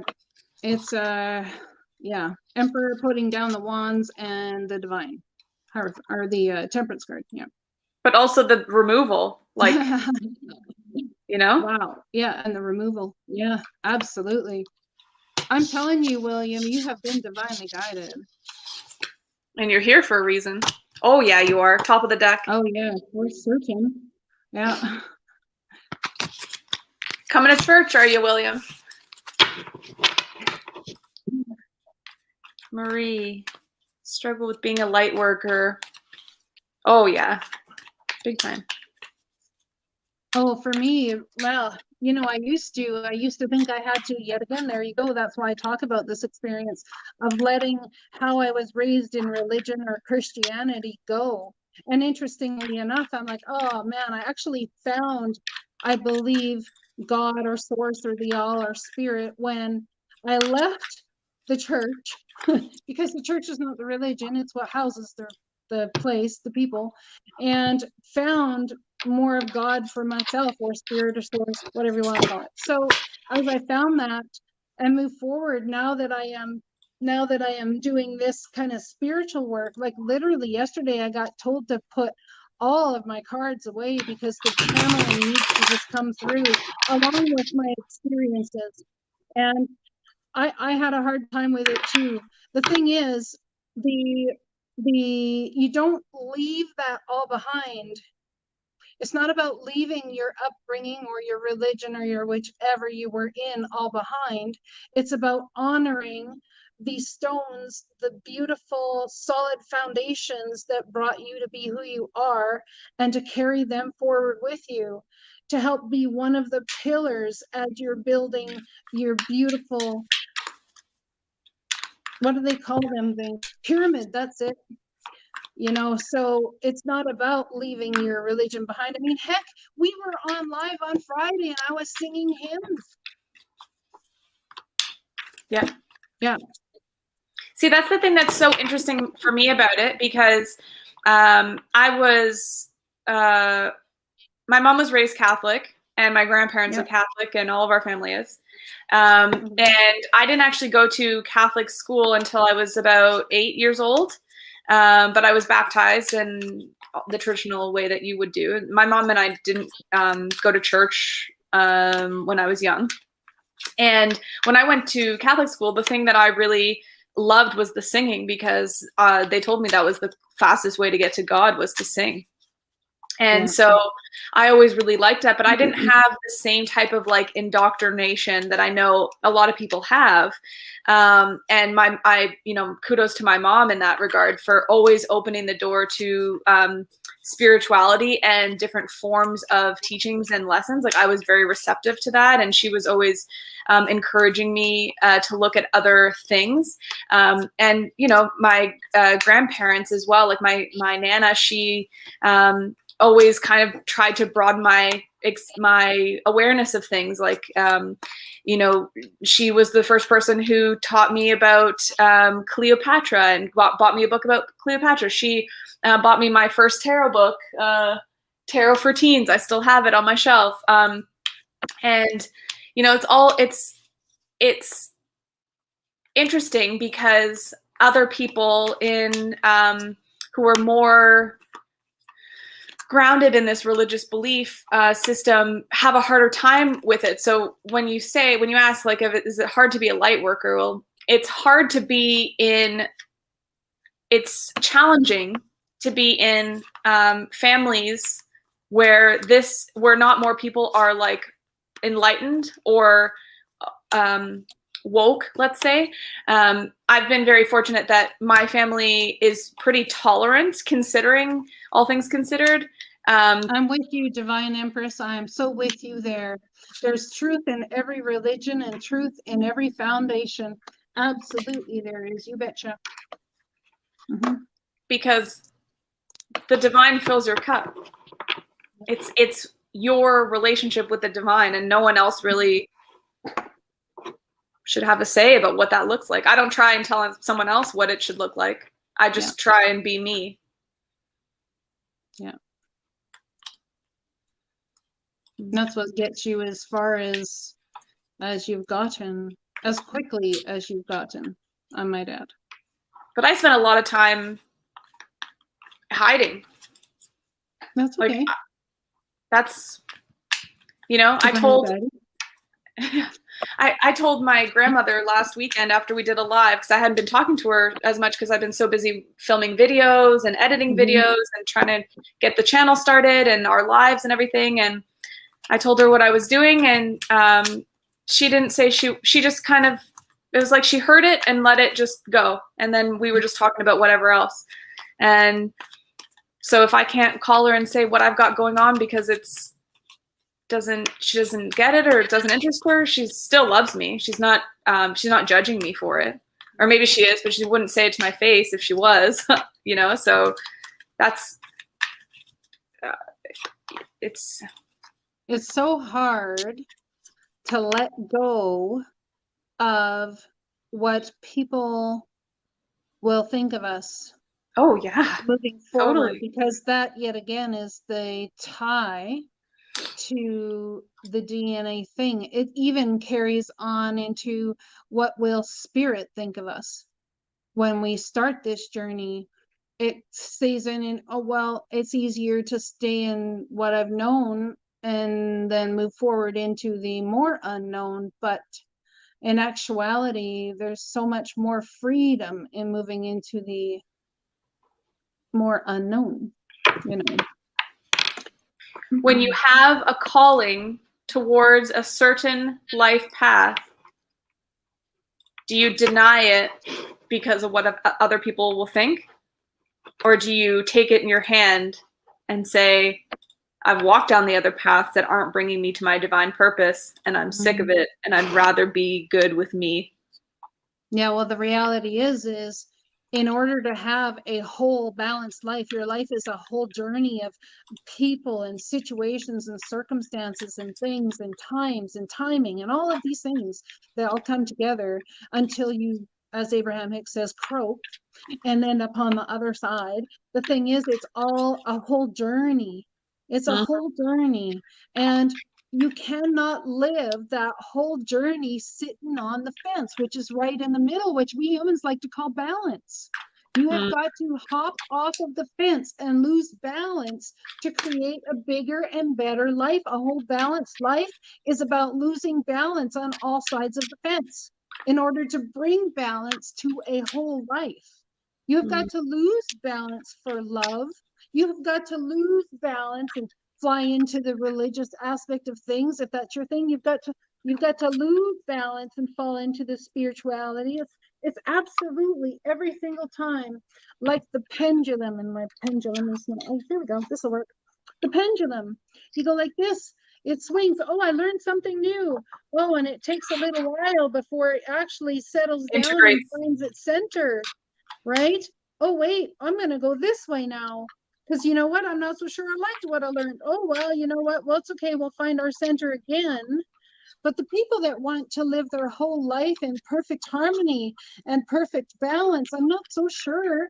I mean, I don't know. But to me, that's not what this life is about. This life is about coming to learn and to grow through experiences and to co-create. And as you're sitting on the fence of absolute, law of polarity, sitting on a fence of absolute, I am balanced, all is well, all is this, all is that. And maybe that is some. I mean, look at Buddha, for Pete's sake, right? But I mean, Buddha didn't do that since birth. Just saying. Yeah. Well, Sri, I think you really need to think about how you see yourself. And I myself have stepped away from a lot of people in this lifetime because I needed to find me. And I couldn't do it underneath a certain tree. I took the root with me, and I took the things with me that meant the most. But as I was underneath that tree's branches, being comfy and warm and, well, actually hurting because I have not moved forward. You know, you've got to take the journey. Well, Christ is just an ascended master, right? Yeah. So you're just connecting with an ascended master. Yeah. So why don't you ask him how he wants you to embody his energy, or what he wants you to do with what? I always think of William, I've actually questioned that myself. What part does William play in my life? As we first spoke, I questioned that because I knew there was something that William would play in our lives. I'm just not sure yet. Personally felt, I'm sorry, I interrupted you, Sarah. No, it's fine. I'll have to start a channel a year ago, but I wanted to make sure I had all the knowledge. Yeah, that sounds familiar. I needed to be able to truly help and not just post product that isn't beneficial. So it sounds to me like you're actually more of a spiritual growth coach than a tarot card reader. And it sounds to me like you were looking for a medium to bring out the things that you know in yourself to share with others. And in doing so, you ended up having this back and forth energy between, I'm not sure exactly how to do this. That's why tarot would be a beautiful medium, I'd say. You have back and forth energy much. In fact, you probably had about 8 reasons as to why you couldn't step forward with it. I'm only saying because I was in the exact same shoes. You have to understand that when you start reading tarot, you're going to focus on the cards. And as you read tarot and you focus on the cards, then you end up in a scenario where at times when you start to channel information and your mind becomes the divinity, you must transform and put the cards away and allow that transformation to come, allow spirit to move through you, so that when you're talking, you can embody and create all of these things. Or I can't even, wow, yeah, that was beautiful. So that you can embody and create from the embodiment of who you are by putting words in front of people so that they too will resonate with your journey, and you can show them. It's like starting a story. You start here with your story and you tell a story and you go all the way around and you come back up the other side and you tie it all up in a pretty little bow, you see. So yeah, I am, for whoever this resonates with, but yes, Maria, for you. There's something about the balance between the work and doing the work.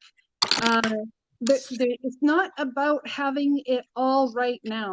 I was very similar to you.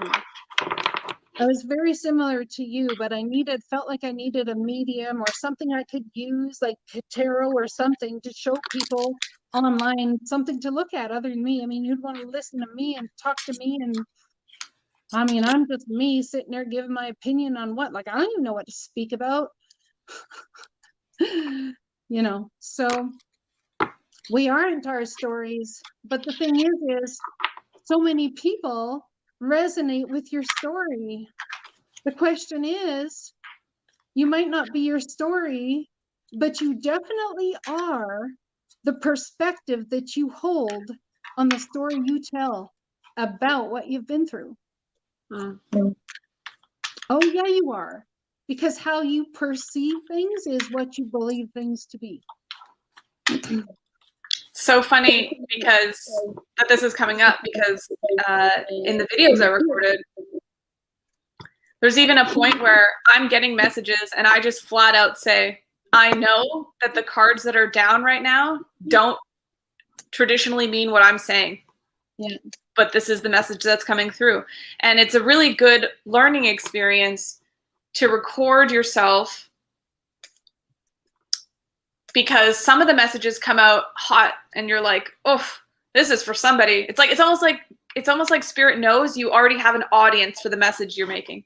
Exactly. Yep. And then the ones that come out weird and convoluted, it's like you're letting your ego maybe get in the way too much. A video I did came out a whole mess. I was like, what is even happening? I was in it and I was like, what the heck's the point here? And I pulled one last oracle card and it tied it all up. And no word of a lie, somebody came and sent me a message on that video and said, this is exactly my situation. Thank you so much for this video. That, like, wow. I was like, how is that possible?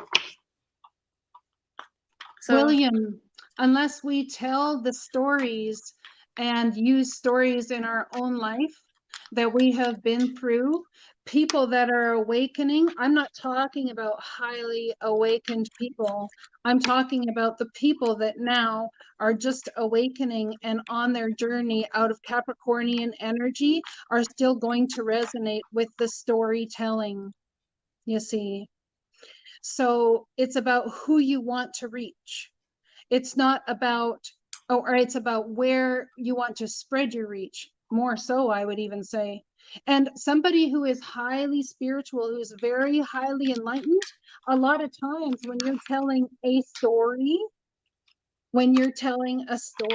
of where you've been and what you've done, it will bring an awareness absolutely led by divine source for them to focus on, because there's that part of their life that needs healing. So never discount your stories as not being valid in some sort of way, not being who you are. It's how you perceive them is what makes it good or whatever. William, we may have asked you this before, but do you have someone who's passed close to you?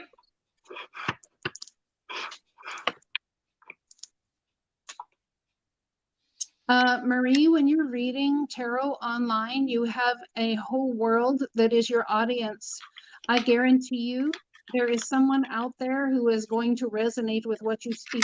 In fact, you will go ahead and do a tarot reading, and I'm telling you, someone will say, oh my goodness, that resonated so much. I was just this and just that. And you're going to, I don't see how that has anything to do with what I just read. But everybody perceives what you're saying differently. The story that you put out there in tarot, they're going to perceive your story and what they're not even necessarily going to think about it the way you did.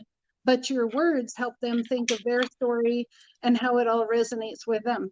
So it's about not trusting what you're hearing, but trusting that the message that's there, the people that need to hear it will show up. Great aunt recently. Yeah, I'm feeling, oh yes, that's what, it's coming back a little bit now. Yeah, I got 6 of Pentacles and Death as well.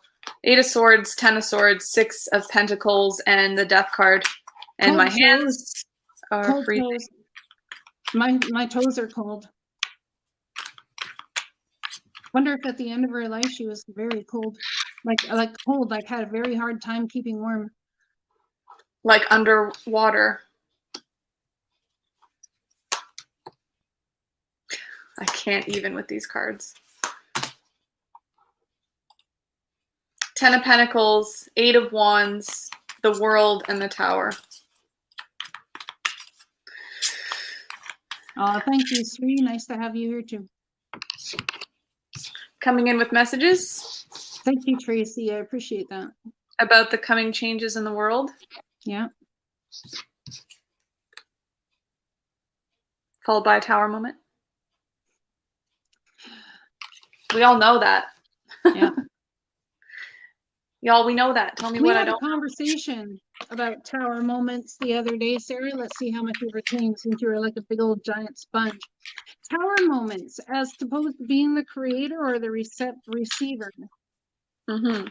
I had another moment where in being the creator of the Tower moment, you then receive your own. Haha, you thought you had this situation pegged. This is fun. Let's bring all y'all Tower. Well, in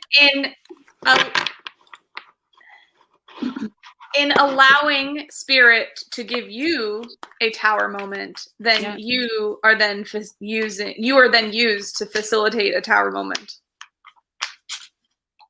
Yeah. Because Tower moment doesn't necessarily mean something physically comes crashing down. It means you've given a piece of information, had a conversation, revealed a truth, existed. Or Spirit used you to do so, used you as the instrument to do so, whether you wanted to or not. Hey. Shout out to last Sunday, if you're here. Good times, not. Was she diabetic, William? Because I'm totally getting there was something with the circulation as to why perhaps she was diabetic. I'm not getting any messages. She's just like, hey, I'm here. Tell me what this Tower is about. Maybe the message is with the cards. What's the Tower about?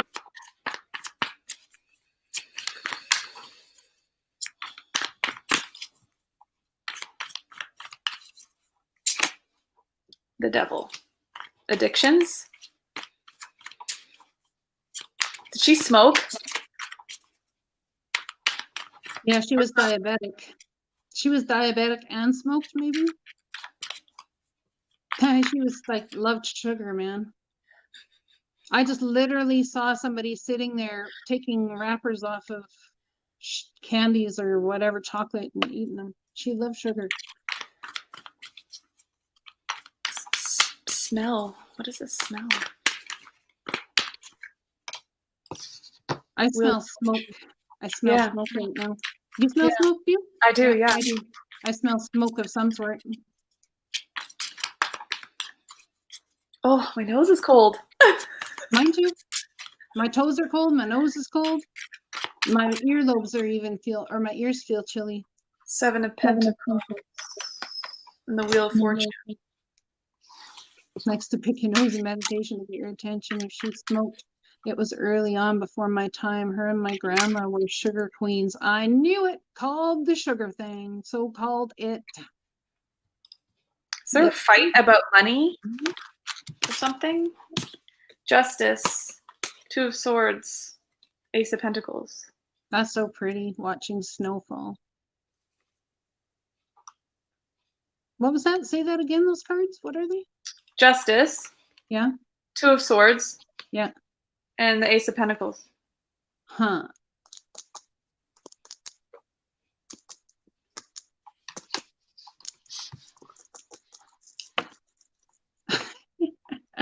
Oh my God. We're going to out her. She literally just came to my right side and said, "Don't out me." She did smoke. She did smoke. Yeah. Closet smokers. It wasn't cigarettes. It wasn't cigarettes. It was some sort of little thin thing she smoked. Yeah. Like a cigarillo? Something, yeah. I don't know. Closet smoker. It wasn't terribly often, but she did smoke. Yeah. She's like, yep. Look at this. Hanged man. Yeah. Or this one. Yeah. And look at the look at the King of Swords. I can't even. Yeah, we just outed her out of her hangman tree.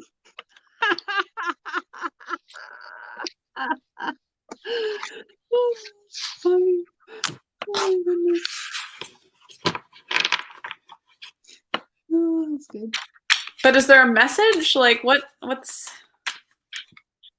is she just coming through to say hello? I feel like she has something to say to you, Halo. I don't even Fool. I don't think there's a message in there for me because I know a certain diabetic who's a sugar addict and he needs a lot of work on his health. So is she part of my new council now? Ace of Swords, 3 of Wands. There you go. Just saying. Can't even make that shit up. Nice. The World. Mm-hmm. Oh yeah. Mm-hmm. Let's ask Spirit what we're doing together for William, and then we'll ask about Marie. Anthony, can you ask about a loved past? Oh, King of Pentacles for William. Well, William, King of Pentacles is what we're here to do together, apparently. Are you going to buy us a ring? It could very well be for both Divine Virgo Empress. When the messages resonate very strongly, it's possibly for more than one in the room. 8 of Wands.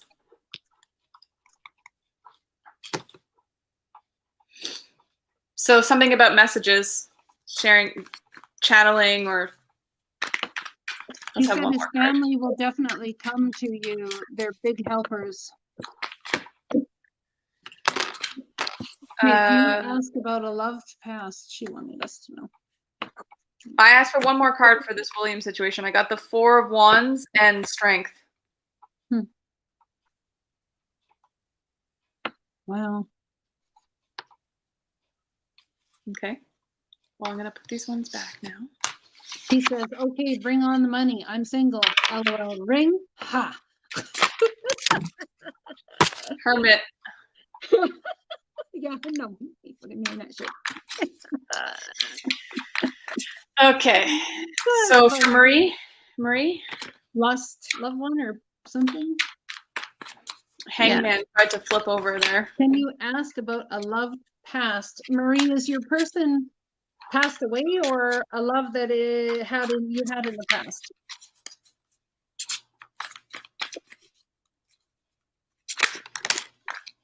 Queen of Wands. Very creative person.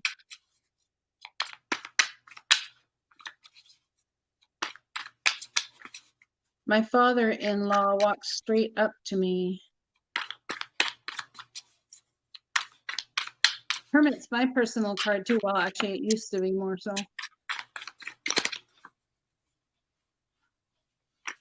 By the way, just want to thank anybody and everybody who's been donating. I can't see any of the chat on over here on my side, so it's not for not wanting to, but I don't think there's been any donations. no. Well, if you enjoyed our chat today and you felt like donating to the cause, we would appreciate it very much. Is this in real life, or is the father-in-law thing, is this in real life, or like, are you seeing the other side, or like, I'm confused? She's seeing the other side, I would say. Nine of Pentacles, 10 of Pentacles. 7 of Pentacles. It's almost like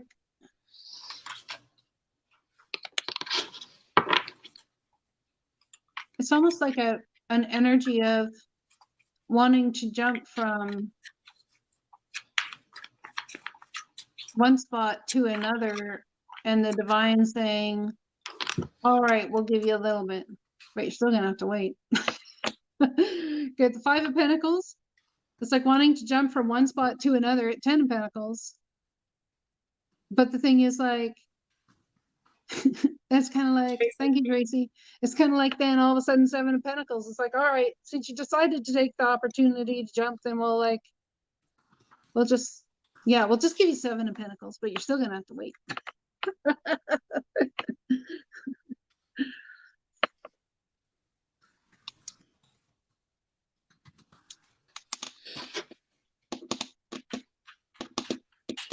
Justice involved. It's too many cards.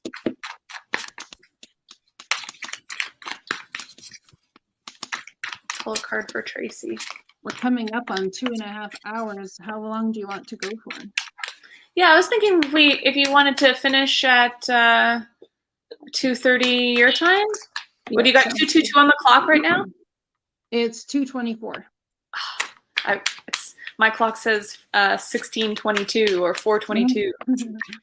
Oh, let's see.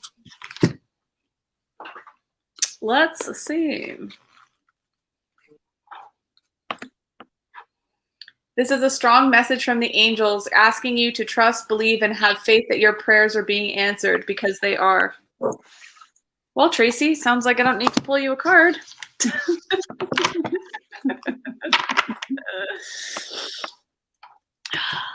That was a good answer. Saved a lot of time. Sure did. Yep. Thank you, Spirit.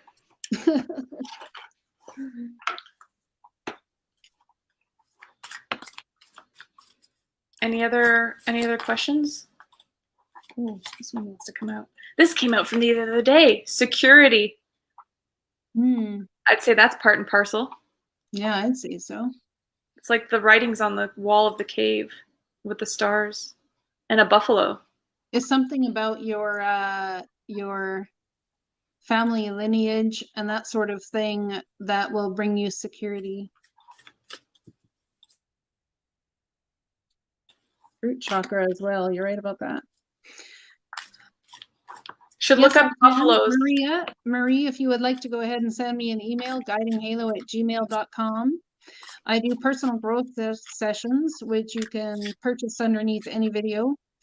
And also all of that sort of thing. Transformation. Look at that. It's beautiful. It's beautiful. Okay. Throat chakra and solar plexus chakra. What do you say, Halo? I say it's about time to be done. All right. All done on the done. Well, thanks for coming and hanging out with me. No problem. Thanks for coming and hanging out with me. And thank everybody for coming out and hanging out with us.